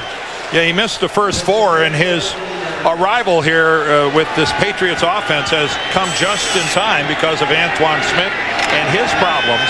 So he's the alternative now, along with Kevin Falk. Without Michael Cloud, these guys will be in a world of hurt at the running back position. It would be Falk and only Falk. First down, it's to Cloud. And he gets a couple of yards out of what could have been a yard loss. Pat Surtain finally with a tackle. You can see right now what's happening with this Patriot. It is running back by committee. 16, 14, and 16 rushes. So not a dominant guy among the group. Antoine Smith, the hammer, the big duty back. Cloud and Falk a little more shifty, a little more explosive. McCrary, the fullback behind Brady. The throw is complete to Graham, the backup tight end, and Daniel Graham with his first catch of the day for short yardage as Junior Seau, Sam Madison, and others get him off the field to play. They're going to spot it out at about the 35 or 36-yard line. 36. You want to be a defensive back? That's Sam Madison as he goes up. You see, now Sam did not wrap up. He put a shot on him and said, all right, Junior, I know you're coming. You can finish him off. Sam Madison going, wait a minute, I didn't sign up for this duty. 3rd and 6, a long 6. 11th play of this drive for New England. They trail by a touchdown. Brady caught, still throws and completes a first down at the 25-yard line to Branch. And what a job by Brady. It appeared he was going to be sacked almost as he was going down, fired that pass. Tom Brady spent the whole offseason in the weight room getting bigger and stronger, and right there is where it pays benefits. Right there, a wonderful example. Jay Williams has him wrapped up, and without him being able to step up into the football and falling backwards, look at this. Going down backwards, he's able to put enough on it to get it to Deion Branch. I mean, Jay Williams is in the process. He got him halfway to the ground. First down at the 24 of the Dolphins. And a flag. There was contact. One of the Dolphins, I think it was Seau, actually moved up and made contact. Was he drawn offside? Well, Junior's saying he forced him into a false start, and he did. 68 offense, 5 yards, still first down. Tom Ashworth again. It's hard to hold yourself still when you see Junior Seau coming. They're going to call right here. They're going to call Tom Ashworth. And there he goes. You see the head start. He sees Junior coming. Man, it's hard to be patient. It is tough to hold yourself still. Hold yourself still when you see Seau coming. 1st and 15 now from the 29. Givens in motion. Brady throwing toward the end zone, incomplete, intended for Givens. Larry Chester applying pressure on Brady. Well, Tom Brady was able to step to his left. Jason Taylor got to the inside and got up in his face. And again, it's a New England offense trying to make a big play happen.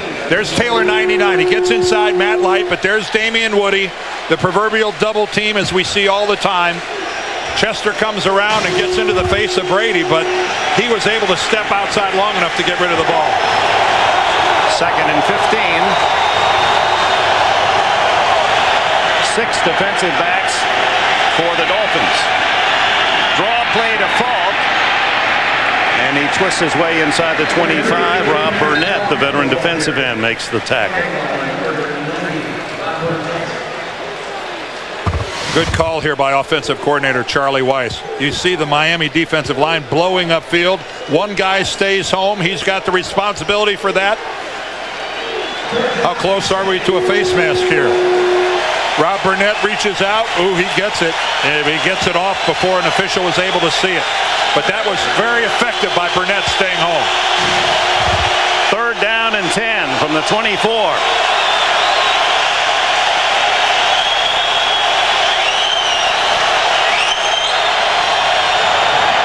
Brady down the middle, caught, and into the end zone is David Gibbons for a touchdown. Gibbons developing as a fine target, the kid from Notre Dame. Well, he proved one thing. He can hold on to the football after taking a big hit. His 2nd touchdown catch of the season, 24 yards on the play. It starts again with a double team on the left side against Jason Taylor, but a rocket from Tom Brady. But look at the big hit. Sammy Knight delivers a real blow, but Gibbons holds on for 6. Vinatieri to tie the game. It's 13-all with 1:49 left in the 3rd quarter. Brady to Gibbons, and a Patriots score. 76 yards in 14 plays to tie it at 13, and what a 3rd and 6. That's a play to remember when Brady was being tackled for a sack and somehow got the ball out to Deion Branch to pick up the 1st down and keep it alive. 14 plays by the Patriots. Not often do you string together a drive that long against the Dolphins. From the Saturn blimp, the kickoff. Vinatieri to Rodgers, 2 yards deep, brings it out. And is tackled at the 25-yard line. That is a bird's eye view. So in the final minute and 43 seconds of the 3rd quarter, Brady fighting his way to lead his team to that tying touchdown. On Tuesday, Wednesday, Thursday, the World Series, that infield dirt as you look down from our Saturn light ship, visiting major sporting events near you. From the 26, game tied, final minutes of the 3rd quarter, and Fiedler play action over the middle, and Harrison breaks it up, and no flag. Some of the fans thought he was using the right hand to hold up and then reach back with the left. And Teddy Bruschi, meanwhile, was putting a hit on quarterback Fiedler. This is a nice matchup with Randy McMichael and Rodney Harrison. You can see Harrison, you can have the hand on his back as long as you don't use it to turn his body or to push him with it. You're allowed to have it there. And believe me, Rodney Harrison's been in the league long enough to know that. He had it right to the cusp. And using that right hand, 2nd and 10. 3 wide. Into the flat to Chambers. Tyrone Poole. And gets help from Harrison, but not until the Dolphins have a 1st down. Well, Thursday on CBS, Survivor Pearl Islands just keeps getting better.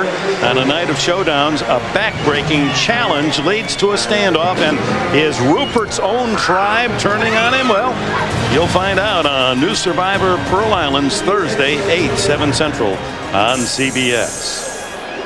That Rupert, nothing but trouble, this poor guy. No, I don't know what gets into him sometimes. Survivor is what the winner of this game will be. Survivor of a hard-hitting, tough-fought, nail-biting football game. With the reward of 1st place in the AFC East. Fiedler, play action. Throws complete underneath. Chambers again. Breaking tackle still. Then he bubbles the ball. It goes out of bounds to Miami. And I think James McKnight, another receiver was the guy who knocks the ball out of bounds. Chambers, again, is doing nothing but working hard to try to get more yardage. You know, it's really tough and ironic in this game. You see McKnight right there. He's just fighting for yards. Chambers hits it, but then McKnight knocks it back out of bounds.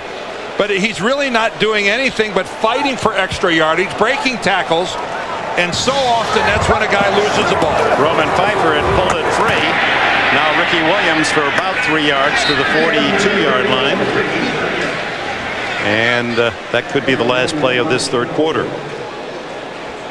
Vanta Kane, there's a new name even for Patriot fans. He was just activated off the physically unable to perform list.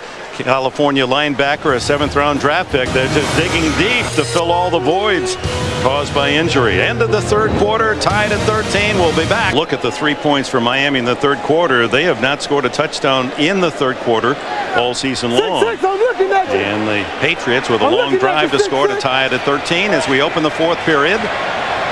Miami, 2nd and 7 at the 42 of the Patriots.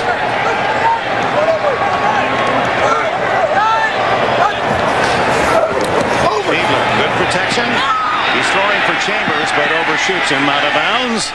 And we're going to head up the coast to New York and get this update from Jim Nantz. All right, Dick, it is quarterback hunting season in Minnesota. Steve Berline has been sacked 5 times. He's been picked 3 other times, including this run back by Lance Johnstone. Let's go back to where they have the Stone Crab season going in Miami. All right, John Stone Crab. Yeah, that's a good transition. I'm not sure there are many left. We have depleted the supply somewhat. There's been a definite attack. How about that? The Vikings putting a big hurt on the Bronx. Lance Johnstone, the former Oakland Raider, with that touchdown. Fiedler on 3rd down. Lots of time to go down the middle. Incomplete. Well timed by Rodney Harrison on Chris Chambers. Incomplete. Chris Akins right there as well. Well, first of all, it's a corner blitz from New England, but it's all sorts of time for Jay Fiedler as that blitz is very late getting to him. Chambers argues that he wants the call, but pretty well timed by the Patriots. Akins a solid play there, and Troy Brown drifts back inside the 10. Matt Turk. Oh, almost blocked. Chris Akins was in on the punter. Fair catch at the 19. Turk went in the air over the submarining Akins. It appeared he didn't make contact. No penalty. Tie ball game in the fourth. I circled Jerry Austin, the referee right there, whose job it is to call roughing the kicker. From his vantage point, he just saw Akins slide underneath. Yes, he affected Turk's landing, but he really didn't hit him in the act of kicking. That's why he didn't throw the flag. Couple of big plays by Akins in that last defensive sequence. Normally not a starter, getting a lot of playing time again today because of the injuries. Short pass to Graham, the tight end, and he's tackled at the 25, a gain of 6. And we remind you that Pro Bowl voting is underway right now at NFL.com. You can vote for the players that you think deserve to be sent to the 2004 Pro Bowl in Hawaii this coming February. It's all at NFL.com or at NFL on AOL. Well, Dick, right now I think we're looking at a Patriot offense that has some confidence. The last time they put together a 14-play drive, they now know they can move the ball against Miami. Kevin Falk held up by Terrell Buckley as the Dolphins, the majority of this game, have played with 5 defensive backs defensively. Boy, they get down in that dirt, and there's nothing comfortable no matter how you land on that hard infield surface. We're getting confusion as to when plays are ending right here. Right now, some of the guys are stopping. They think the play is over, but then take a look. Boy. Well, nobody told Sammy Knight the play was over, and he's right. The whistle didn't blow. 3rd and 1. And caught in the backfield is Cloud, and he does not get the first down. Zach Thomas had that one smelled out from the snap. He comes Williams from the far side of the football. Zach Thomas scrapes right into the hole, unblocked. That is pure middle linebacker right there, folks. Scraping to the hole, getting your shoulders square, going upfield through the ball carrier with the hit. And that's why Zach Thomas is 4 consecutive Pro Bowls. The high kick by Walter, and Rodgers, their catches at about the 28-yard line, a 45-yard. But one of the true spirits of this game, Zach Thomas and the Miami defense. Ocean Drive at South Beach. Was that a boa constrictor or something? No, that is just happened to be on the sidewalk. Look at Damian Woody's arm. That is what residue from the infield. That's to call that dirt is being kind. Ricky Williams caught right at the line of scrimmage as Bobby Hamilton, the veteran tackle, makes the play. You know, it's just fun to watch a pure middle linebacker work. And Zach Thomas over here, just watch how he's going to scrape and come up into the hole. Just watch look how tight he is scraping off, but look how his shoulders never stop being square. He never gets turned sideways. That way, when he's in a position to make the hit, he's got his force generated upfield. That is absolutely textbook. 2nd and 9 from the 28. Fiedler to Chambers, and a little off on the articulation of that pass play. Let's go to B squared. Dan, you talked about that tackle Zach Thomas just made. The players admit that may not have happened last year. Look at the situation. Scores tied in the 4th quarter, and they say, you know, last year we would have said, here we go again, and we're giving up. 2 things have changed that. Newcomers like Junior Seau, Sammy Knight, Jeff Scanina, who had that never say die attitude and totally changed things around on the sideline. A, and B. Junior Seau, Zach Thomas saying that he's given a couple of pregame speeches that he'd never heard such exciting stuff. Deflected at the line of scrimmage, incomplete. Randy McMichael was the intended receiver. A couple of Patriots on him, Mike Vrabel being one, Roman Pfeiffer. 1 for 7 on 3rd down is Fiedler in this game. Well, what this defensive leadership means for Miami is that they're able to contain their frustration with this offense not generating a whole lot of points. As you saw Roman Pfeiffer tip that ball. But this Miami offense is not exactly lighting up the scoreboard like a pinball machine. The defense is playing at a high level, and it's easy to get a little angry with the other unit. Turk to Troy Brown, not a good kick. And it bounces along the sidelines, and we'll see where they mark it. A flag is down, however, back where Turk kicked the ball. And was Chris Akins in on top of him? No, it was the holding against the Fins. 26-yard punt. Bill Belichick may elect to take the ball where it is. He's got to take the ball where it is. Yeah, with just a 26-yard punt, you got to decline that one, Bill.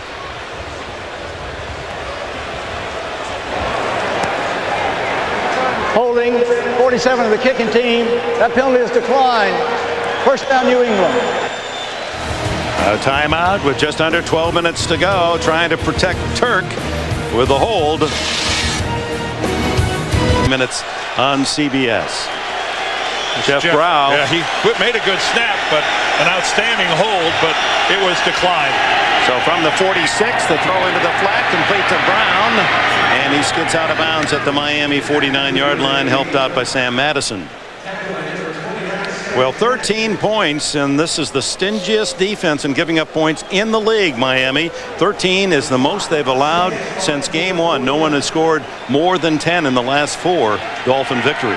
Yeah, they're only giving up an average of 11.5 a game. So that's, but again, their offense, this defense would like to have a runaway. They'd appreciate a 30-10 win somewhere along the line. 2nd down, fake to Brown on the reverse, then Brady throwing long downfield, incomplete to Branch. He had him. And we have Jim Nance with this update from New York. All right, thank you, Dick and Dan. And this update, too, from Cleveland, where the story here has been LaDainian Tomlinson. And Tomlinson has rushed for 136 yards and a touchdown. They lead 23-6. By the way, Couch has been pulled. Back to you guys. But we'll update that for you. 3rd down And a long 5. We knew both teams had plays in where they wanted to go long. And that was Brady's shot, but he was one step too long on the pass to Branch. 3rd and 5. Big play. Brady underneath, incomplete, and was broken up by Jamar Fletcher, an extra defensive back, the kid from the University of Wisconsin. Well, this time you can see the coverage is pretty tight. A rush up the middle. Brady has to go up over the top and just outside the reach of Branch. Just if that ball maybe was like 6 inches closer to Branch, he could have caught that, but Brady was under duress. So after the short punt by Turk, the Patriots unable to make a first down, and now it's Walder. Fair catch, Rodgers lets it go, and the Patriots are going to down it at the 10-yard line. 11 minutes and change remaining in the fourth quarter, tied at 13 in Miami. We're tied at 13, and here's what's at stake. The winner of this game takes over first place of the AFC East. And as we said earlier, the hot weather of September and October always has been an ally of these Dolphins. And, of course, the quality of their play is an asset as well. Sometimes, Dick, you know, we do a game where the last one with the ball wins.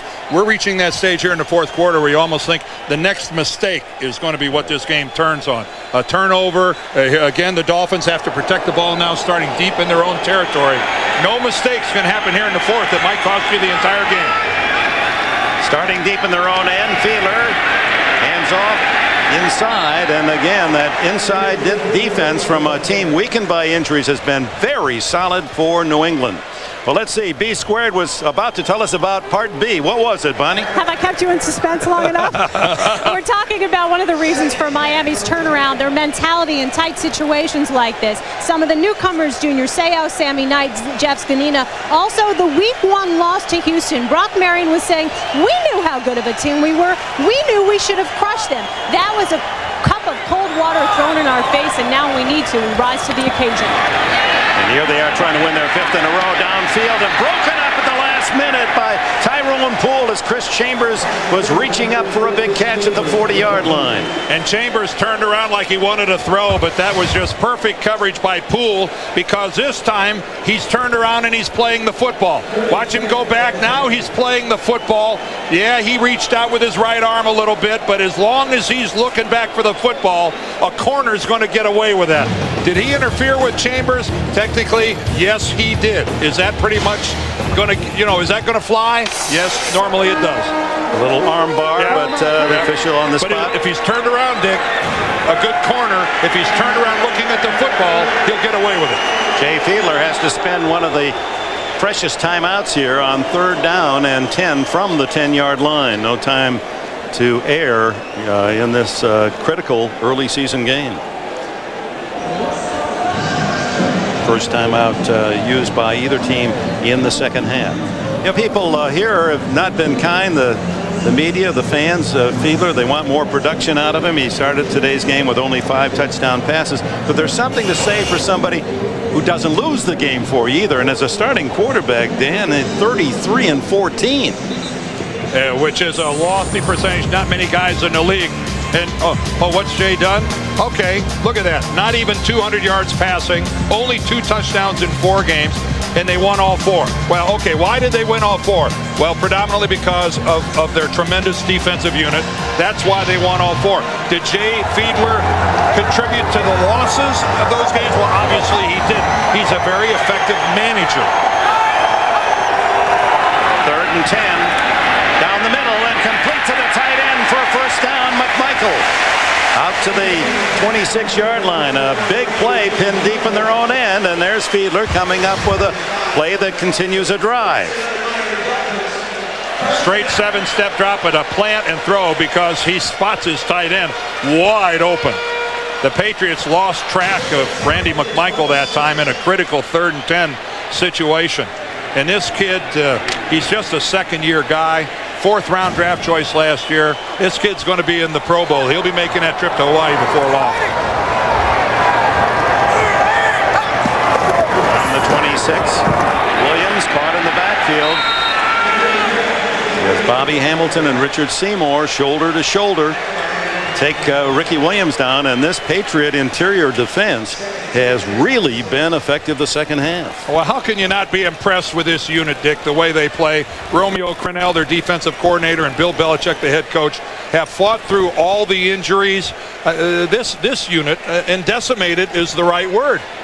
7 of their projected defensive starters aren't playing for various reasons. One, Lawyer Malloy, had to be released, but the rest of them are injuries. And Ricky's got nothing in the second half. 2nd and 10. Fake to Williams. Fiedler steps away from pressure. Now he runs it and slides across the 30. And a gain of about 5 yards. Hamilton there to make sure he didn't advance for a first down. Such an effective play by a quarterback. Just go down in the box score as a 5-yard run by Jay Fiedler. 1, he evades the rush, and 2, he doesn't make a stupid throw in a tie football game.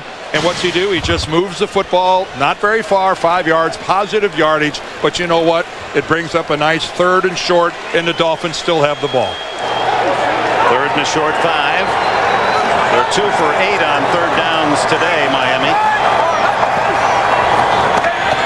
Fiedler, complete.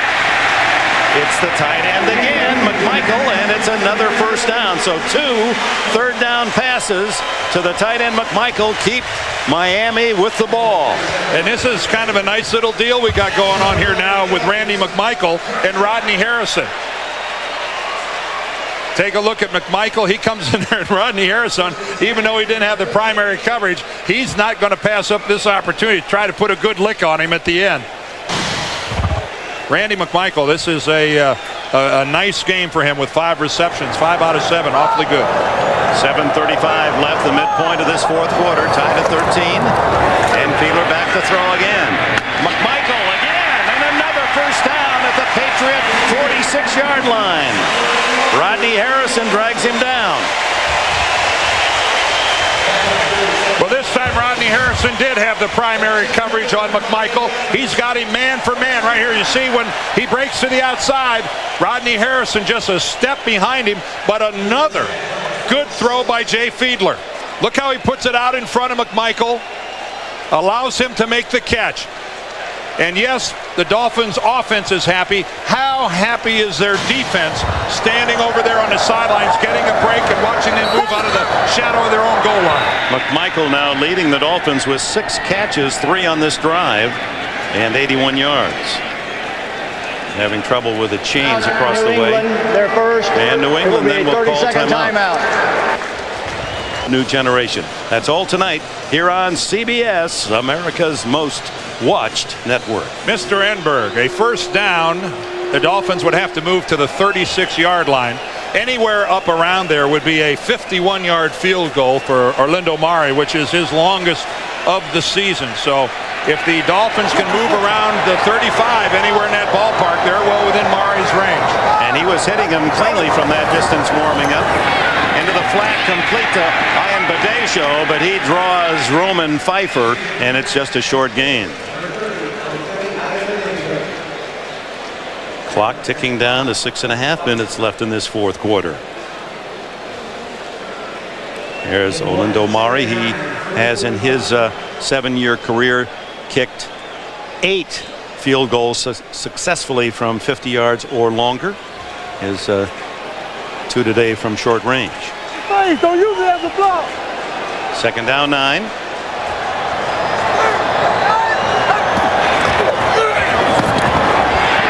throw is complete to McMichael again, but right there was Harrison. Jersey to jersey. Short gain. Well, Jay Fiedler, again, let's see if he's under some pressure here. A stunt in the middle, and the pocket kind of collapses, and whoa, what a hit he takes to the head. Looked like Dan Klecko was in there, 90. Ooh, Klecko puts his hat right in the face mask of Fiedler. Now, if I'm the Dolphins and I'm going to run a play, I run it to my right. That way, I'm going to put Mare on the grass for him to kick a field goal. If they gain 4 or 5 yards to the left and don't pick up a first down, he's going to have to kick off the dirt. That's just me. 3rd down, the throw to the sidelines, incomplete. Oh, that's got to be comes in on both sides of the field. Yeah. Tyrone Poole, whoa, flagrant. on the far side, and the corner on this side also had interference called on him.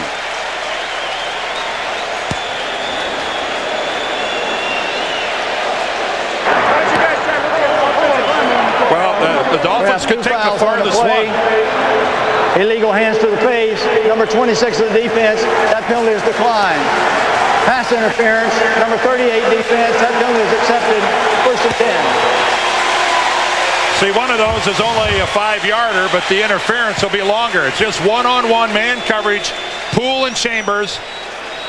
And Chambers has no idea where the football is. It's just when Chambers elevates, Poole decides to just grab him around the waist. He became confused and I assume a little disoriented in not knowing where the ball was. He said, well, maybe I better just tackle him. First down at the Patriots 32 from the infield skin. Ricky Williams gets away from the first tackler, but barely to the line of scrimmage before the tackle is made by Hamilton and Harrison.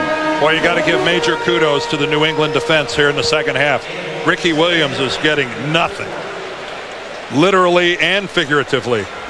He has 0 yards on 7 carries here in the second half. That's pretty effectively throttling a guy, wouldn't you say? After 51. He got a big yard there, Dick, just to get back to even. He was -1 before that. 51 yards then all in the first half. All right here, Teddy.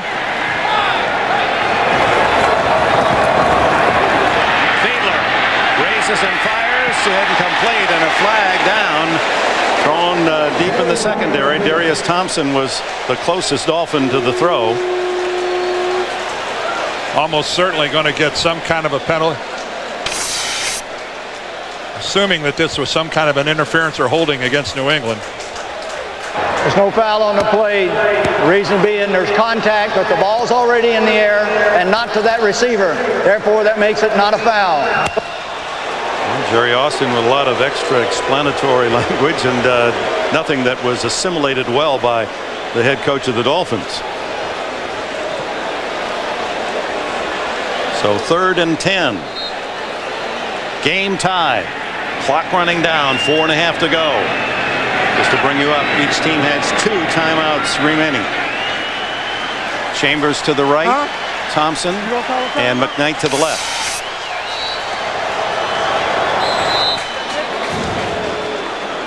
And New England has used a timeout. Remind you to stay tuned following our action here from Miami, the Subway postgame show. Jim, Dan, Dion, and Boomer. All of today's scores and highlights of the early games coming up on the Subway post-game show. Well, wondering what happens after this Miami drive has ended. The Patriots, by having used a couple, are down to only 1 timeout. If the Dolphins are successful in scoring, that's certainly can't be a help to the Patriots. Anyway, you look at it right now, Dick, if they don't get the first down here, Murray is going to have to kick off the dirt. And it'd be about a 48-49 yard attempt. Yep, and that's, again, not the easiest of situations. That plant foot on a field goal so critical, and that dirt, and I use that term loosely, is so hard that the foot has a tendency to slide. Look at that. You can see it's closer to ground up gravel. 3rd and 10. Williams breaks a couple of tackles, still on his feet, and may have the first down. What an effort by Williams. It looked as if they had him after a 5-yard gain, and he kept digging, and he forces his way ahead to a first down. Well, the Patriots are arguing that he was down by contact because there's no question he goes down. Yeah, it sure appeared from that angle that he was down. Let's look at this. There's contact. His knee never touched the ground.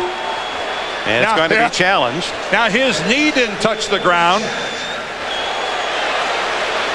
Now you're allowed to put your hand down and keep you from going to the ground. Now his arm hits it. New England is challenging the play that the runner was down prior to being declared down. And Dan, it appeared that he is also, when it appeared the knee might go down, it might have been on another player and not on the dirt, which of course would keep the play alive. See where that left knee goes down. He goes down because of the hit by Samuel. His hand is on the ground. I don't know how they did it, but I think the officials made a good call.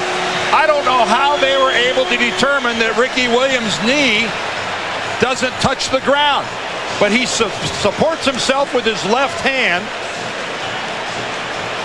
You know, you were that's an unbelievable play by Williams. Dan, you were a high school champion wrestler, and so was Ricky Williams. That's where you're spinning out of a move, reversing the hold there, somehow keeping his balance. Now, from that angle, Dick, did his hip touch the ground? Now, you know, from that angle, let's look at his left hip. Does his hip touch the ground? It doesn't look like it. It looks like it's on the shoe of Wade. It looks like it's on his right tackle's shoe. I think that is a good run by Ricky Williams, and I don't see that being overturned. And if it isn't overturned, it will cost New England its final timeout. That is just a superhuman effort by Ricky Williams. At the very least, it's gravity defying. That's extraordinary. The strength on one arm to be able to not only keep your balance, but all your weight going forward, plus being tackled and still not have your knee go down. It's just stunning. Keep in mind, everybody, that any challenge starts with the ruling on the field. So the ruling on the field was that he did not touch the ground. See right here, can you see Ricky Williams? Look how you can see air underneath him. You can see light. Now there you can't. But from the other angle, it looks like if his hip touched anything, it was the shoes of Todd Wade, his right tackle. So Jerry Austin is going to have to see something that definitively says that Ricky Williams made contact on the ground there after being hit by Asante Samuel.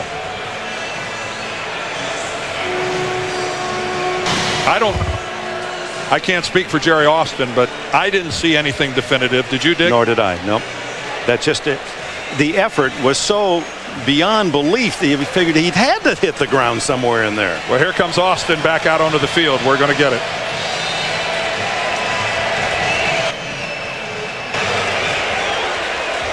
After reviewing the play, there is not evidence that the knee touches.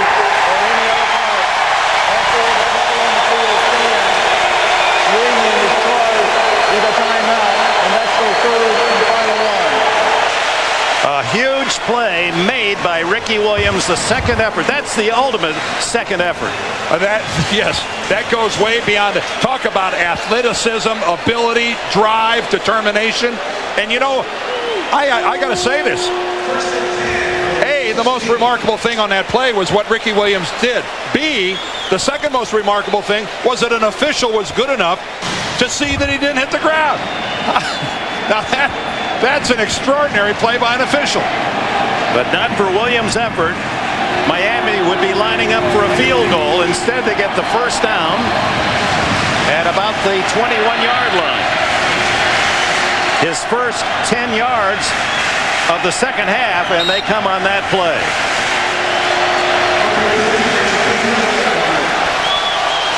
.358 left. 13-13, and Miami well in field goal range now. Give it to Williams. Why not? And down low, he skids to about the 17-yard line. Down to Bonnie Bernstein we go. Well, the Patriots, one of their main points of emphasis on defense, red zone defense. Teddy Bruschi said the last time we were down here in Miami, the Dolphins scored 3 touchdowns on third down inside the 20. He says it was a huge topic of discussion for us, a major point of emphasis, and we spent a lot of time on red zone defense this week. All right, Bonnie, and here are the Dolphins again. Second down. And 6.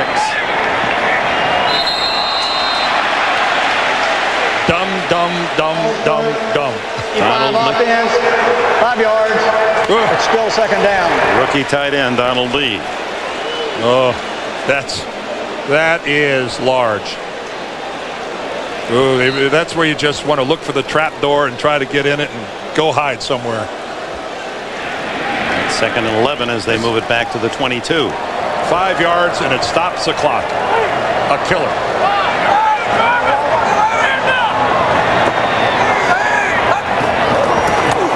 Williams grabbed by Hamilton and dragged down. Boy, he's had a big game. Bobby Hamilton. We were talking to him earlier this week and told us he wants to celebrate by doing some cooking. He combines the seafood with the soul food, and then what I really liked was dessert. My old favorite as a Michigan farm boy, apple crisp. I know. Huh? How can you turn that down? You know, we're talking about food a lot. I'm getting hungry again. Are you? Bobby made us hungry. You're right. When we talked to him. 3rd down and 6, and the Dolphins hunger for more than a field goal here, and another big 3rd down call.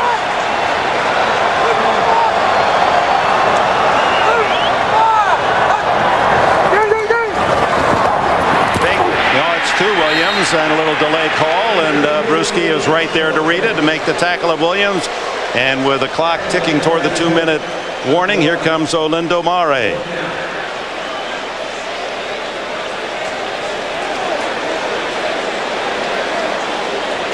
Down to the final 2 minutes and 10 seconds here at Pro Players Stadium, tied at 13. Olindo Mare comes on for a field goal attempt from the dirt infield that could give the Dolphins, looking for their 5th straight win, the lead. At first, the 2-minute timeout. Dolphins 13, Patriots 13. They're playing for first place in the AFC East. 2 minutes to go. New England a half game behind Miami in the AFC East. Miami looking for its 5th consecutive win, and New England for its first win ever down here in the months of September and October. They're 0 for 13 in this long-standing rivalry. A 35-yard field goal by Mare, and it's blocked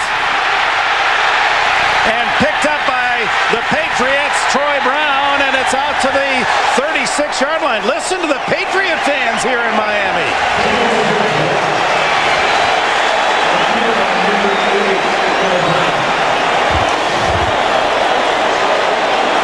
Staring in disbelief that this ball actually got tipped, but you can see the Patriots and how they fold back the Miami line. The Miami line actually skidded back about a yard.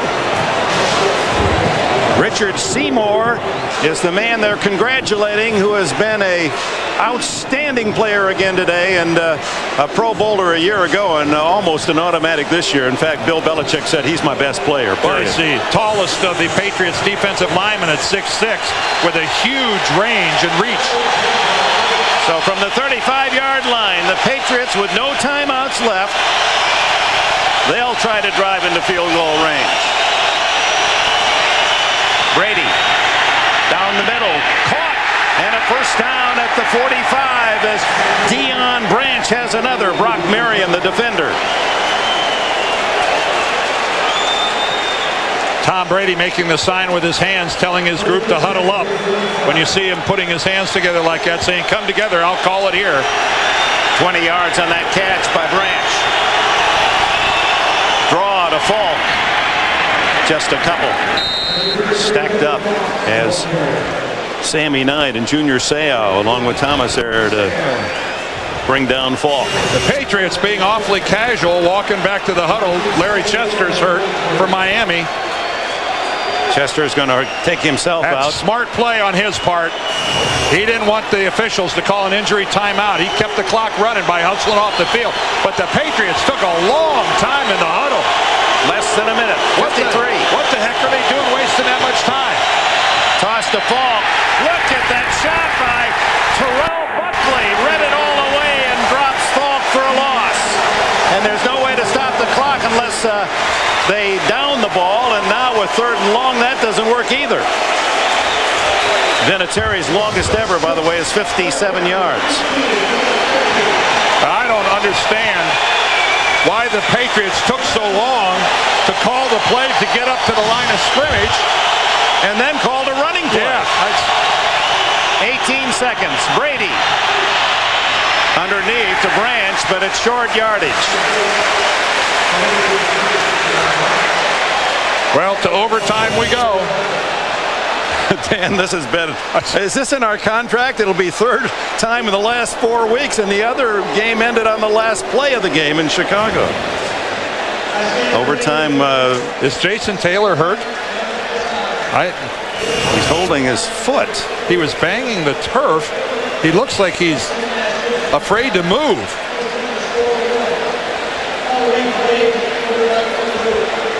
Star defensive end for the Dolphins. Really an unusual position. He keeps touching his right foot, but it looks like he's afraid to move it.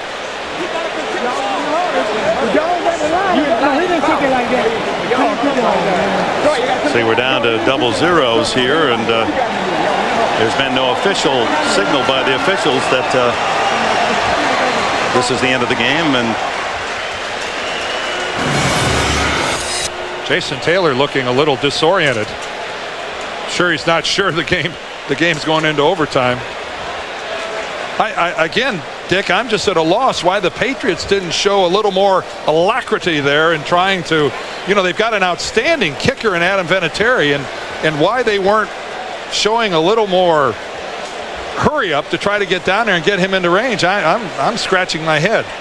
It's overtime records, but what that statistic doesn't show you is that Belichick's team has won 6 in a row in overtime. That's the longest current streak in the NFL.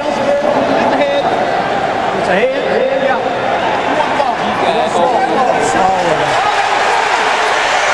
The Patriots are saying that Jerry Austin miscalled it. Is what it was. Oh boy.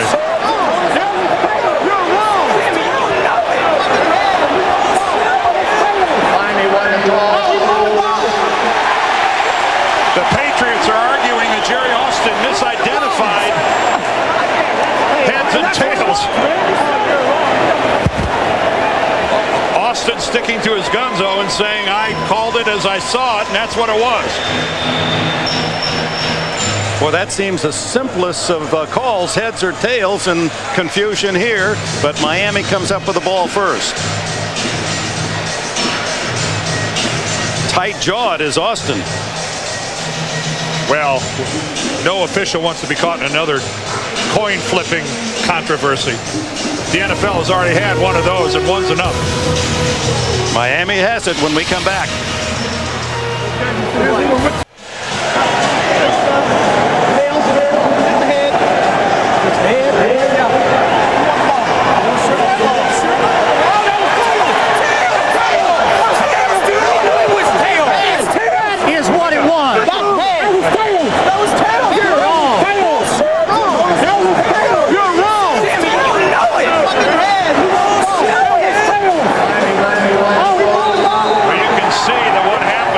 The Patriots called tails. Jerry Austin flipped the coin. He picked it up and said it's heads. The Patriots were all arguing that it was tails. I can only say that I'm assuming that Jerry Austin's more familiar with that coin than are the Patriots players, but this will live on for a while. Rodgers at the 1-yard line to field Vinatieri's kickoff. And he's out across the 25 to the 26. Tackle made by Sean Mayer and Tully Banta-Kane, 2 players just activated for the game today for this injury-depleted defense of the New England Patriots. 0-2 in overtime is Fiedler, while the Patriots have won 6 straight games in overtime. Well, both teams get a couple of timeouts here in overtime. There aren't any replay challenges in overtime. Everything is handled from the replay booth upstairs. And, of course, it's sudden death. That 5-0 for Brady ties Terry Bradshaw. 5-0, best record ever in overtime by a quarterback. Knocked down at the line of scrimmage again by Seymour. Oh, he's playing basketball up there. Well, he's deflecting shots. He's just a complete player. He plays the run really well. Richard Seymour working right here on the inside. That's just nothing to that. He just reaches up and swats that away. Too Tall Jones was a guy that had extraordinary eye-hand coordination and could do that at will, and Richard Seymour, he made that look awfully routine, didn't he? Yeah. That was kind of nonchalant. Of course, it was Seymour who blocked the 36-yard field goal by Mare that has forced this game into overtime. Shotgun, first time we've seen Fiedler in the shotgun today. And he's going long on top. And what a catch made by Darius Thompson.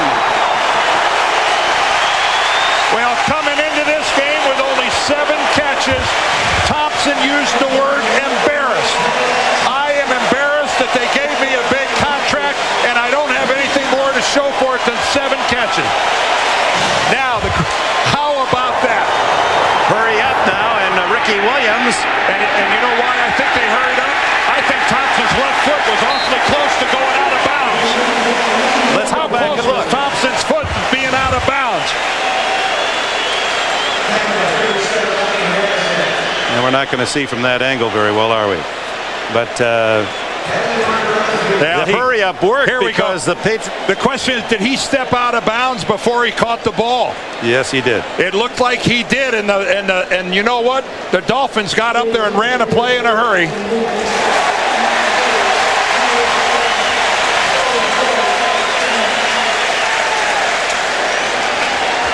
Wow, on 2 different occasions it looked like Thompson may have had a foot out of bounds.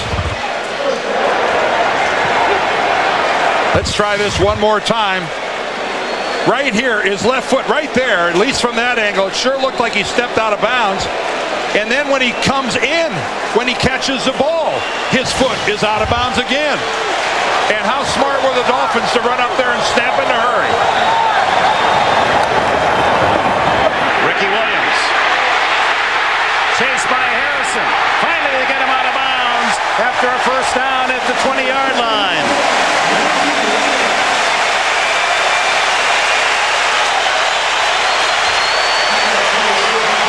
Dick, the Dolphins definitely beat the system.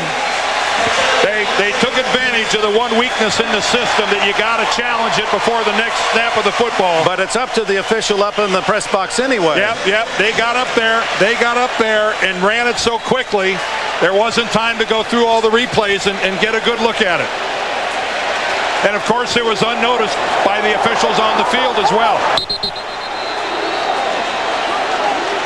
First down at the 20-yard line, and New England will spend one of its timeouts here in overtime. Dolphins within field goal range of victory. Just to review that, what could be a controversial no call on the catch by Thompson. On the play, there were 12 Patriots on the field to play when they hurried up on the next Williams run. Here's the catch, and right there, you can see the chalk fly up. But you can't go out of bounds and come back in and be the first player on your team to touch a ball. And then when he's coming down, his foot goes out of bounds again. And before the replay official, whose job it is up in the booth, to take a look at that and determine whether or not it was a good play, before he had a chance to stop the game and do so, the Dolphins, in a hurry-up, snapped the football.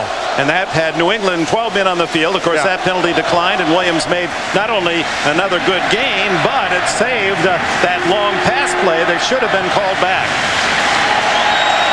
Nevertheless, first down at the 20-yard line for Dave Wanstadt's Dolphins, looking for 5 in a row and to secure their lead atop the AFC East. And Bill Belichick, considered one of the great defensive strategists, looking for the big defensive play that might cough one free. The Subway postgame show will follow with Jim Dan, Dion Boomer. All today's scores and highlights coming up on the Subway postgame show.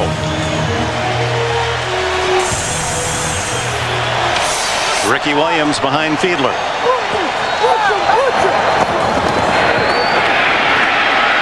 And he's met after a gain of a yard.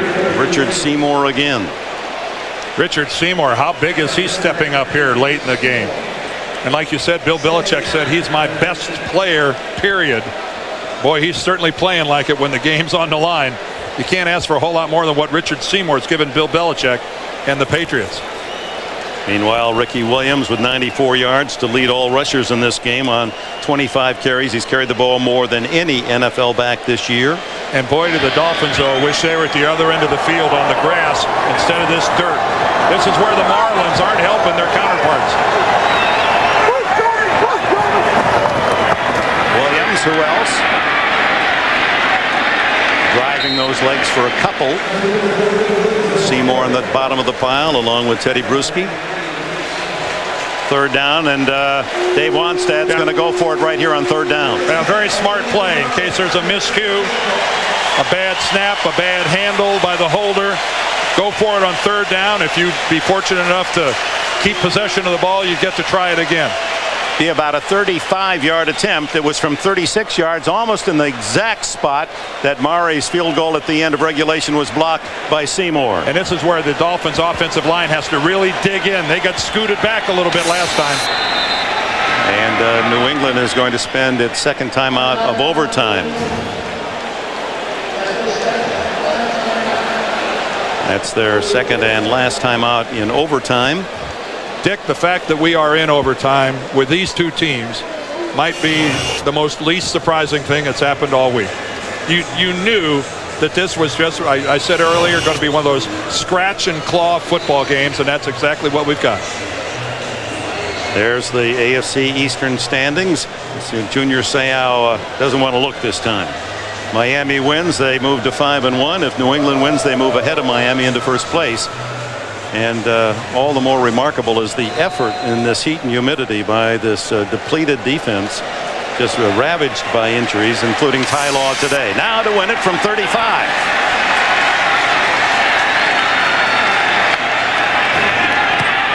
On its way, and no good. Wide to the right.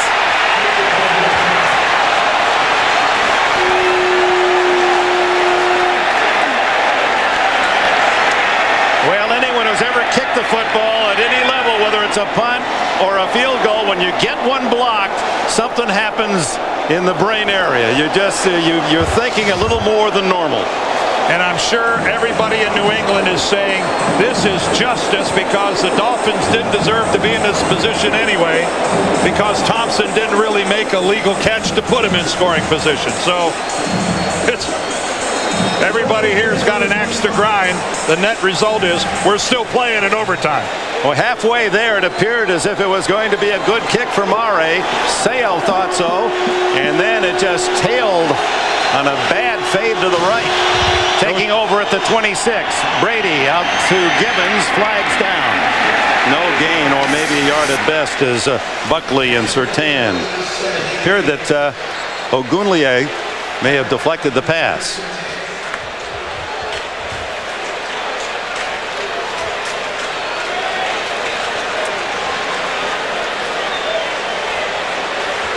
We have an illegal substitution. Number 27 came on the field after the play had started. Doesn't matter if he's 11, he must come on before the play starts. 5 yards, repeat first down. These officials have had some tough That's calls. the first time I've heard that. How about you, Bonnie? Well, Dick, we saw Jason Taylor at the end of regulation. He was down on the ground. It looked like he was clutching his foot, but in fact, he suffered an elbow injury to his right arm, and you'll see, we get a shot of him. He's wearing a brace, but he's good to go. After the penalty, 1st and 5 from the 31. Kevin Falk squeezes out a couple to the 34. It'll be 2nd and 2. Zach Thomas and others in on the tackle. Game at halftime found the Dolphins ahead 10-6. They extended their lead on a field goal by Murray, and then Brady to Gibbons 24-yard touchdown pass tied it at 13. Murray has had a field goal blocked and missed to the right since then. Falk feeling his way close to that first down marker. Sammy Knight comes up from safety to help out Greenwood on the tackle. Well, Tom Brady got the Patriots back into this football game. Look at this, on a 3rd down, he's able to make a completion across the middle of the field, and then the touchdown pass to David Gibbons. And then New England's Richard Seymour blocks a field goal, and then Alinda Murray just pushes it wide to the right. But that critical 3rd down pass by Brady as he was in the midst of being sacked was huge. One of many remarkable plays in this game. From the 37, Brady searches the field. No one open and has to throw it away. As Jason Taylor hungrily sought a sack. Taylor with only a sack and a half this year, and that's misleading because all the pressures, he's been so close, and he's a frustrated guy. He just can't seem to lock up the actual sack. Well, he's trailing his teammate Wally Agunlier, who's got more sacks, but really, let's be realistic. That's because Taylor's being double teamed. That means single blocking on the other side for Agunlier. So, you know, it's a team game the last time I checked it. You bet. Second down and 10. Michael Cloud in the backfield. Quick throw to Troy Brown, cuts to the inside and is close to a first down at the 47. Thomas and Surtain with a tackle. Well, you see it coming down from New England in the months of September and October when it's still hot and humid. The Patriots, hard to believe, have never won in Miami in 13 games and been outscored an average 27-10. But they got 13, Bill Belichick's team, and that's more than any of the past 4 opponents can say against Miami. The give is to McCrary on first down, and he is stuffed. Zach is there again along with Jeff Scanina, the defensive tackle. A little change of pace going to McCrary, who rarely gets a call. He's in there for blocking. It's a change of pace, but not an effective one. Adam Vinatieri, he's made field goals to win Super Bowls, so I doubt his heart's beating all that fast. Brady and the Patriots need another 20 yards realistically to give him a chance. Oh, now you got a false start on Matt Light. Man, just as they get off the dirt onto the grass, they can't stand prosperity. Well, the noise level certainly had increased. And Light out there on that tackle island, tough to hear. Oh, and who's across the ball from him? Was it Jason Taylor? If that's the situation, guess what? There's another one of those. Okay, so it wasn't a sack, but you know what? My mere presence caused the guy to false start. McCrary is the running back in this set. 3-man rush. Brady into the flat to Fourier, and the tight end twists to the 50-yard line. Surtain, the tackle. Adam Vinatieri. Remember, the last game of the regular season last year was Vinatieri in overtime to deny Miami. When Miami appeared to have that game won with just a few minutes left, they had a 10-point lead. But Vinatieri's been in a little mini slump coming into today's game. He'd missed 4 of his last 6, which is really unheard of for this guy who's as close to automatic as you can get. 3rd and 8. Brady fumbles, and he was able to recover it as Taylor, reaching around, slapped it free, but couldn't cover, and that will count as a sack for Taylor. Well, Tom Brady sees Agunlier right in front of him and has no idea. Look at Agunlier, 93, coming right at him. He's evading Agunlier, but coming from behind, Taylor just knocks out the ball, and amazingly, footballs, which are supposed to take awkward hops, takes one bounce and comes right back up into the hands of Brady. Here's Ken Walder to punt to Charlie Rogers. Rogers back at the 15. End over end wobbler could be returned. Rogers reverses his field and is tackled at the 29-yard line. Larry Izzo, a former Dolphin, makes the hit. 39 on the punt, 8 on the return. 7:26 left in overtime. In this heat and humidity, this is a real stamina check for these players. Big men, lots of effort being expended. You've lost a lot of salts and other items from the old bloodstream. And I tell you what, this is where all those 2-a-days, all that hot work under a hot sun pays off.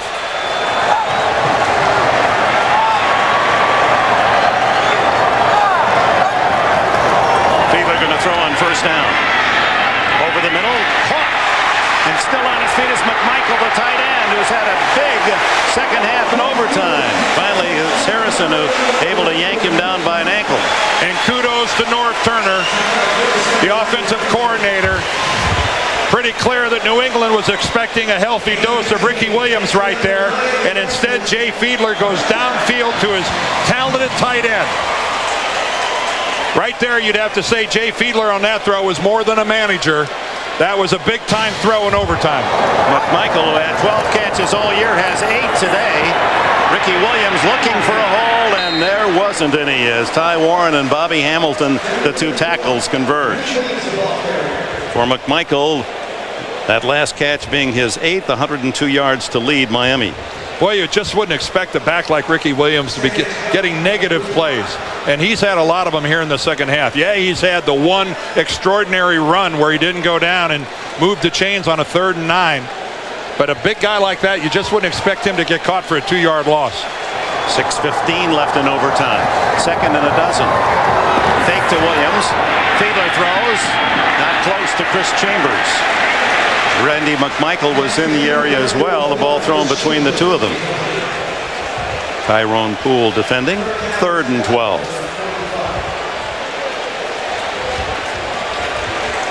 And the way the clock's ticking away, thought is that we could have one of those rare ties in overtime. Could happen. Yardage, Brady and Fiedler. Speaking of ties, there's Ty Law.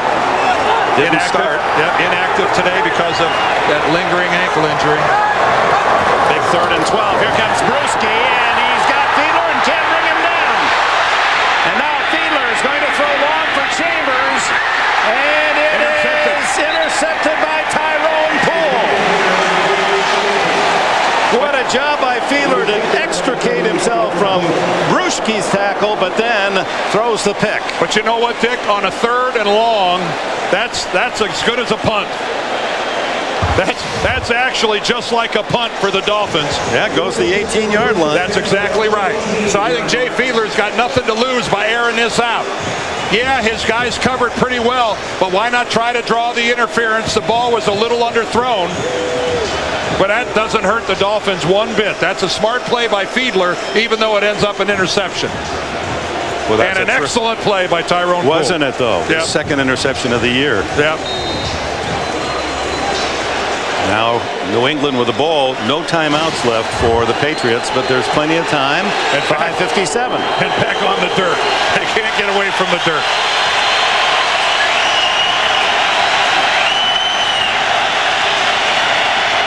Brady pumps, looking for Brown deep, and throwing for Brown. He's got it at the 30, the 20, the 10. The Patriots have won. Look at them storm the field. A remarkable victory by New England.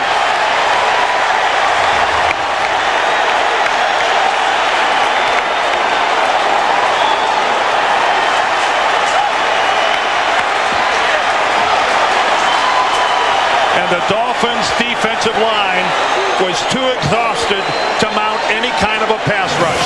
And Brady threw that ball as far as he humanly could as Brown kept running deep, deep, deep, and Brady had loaded all he had and found Brown on the fingertips. An 82-yard winning touchdown. Troy Brown right between the two safeties for the Dolphins, Brock Marion and Sammy Knight. But both of them, I'm sure, not believing that Tom Brady could stand with the football as long as he did.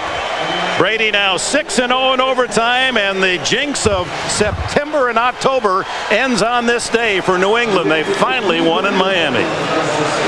Troy Brown just simply running a deep out, and take a look at Marion and Knight first. He runs behind both of them because neither one of them, I'm sure, can believe that a quarterback could hold the ball that long to get it that deep.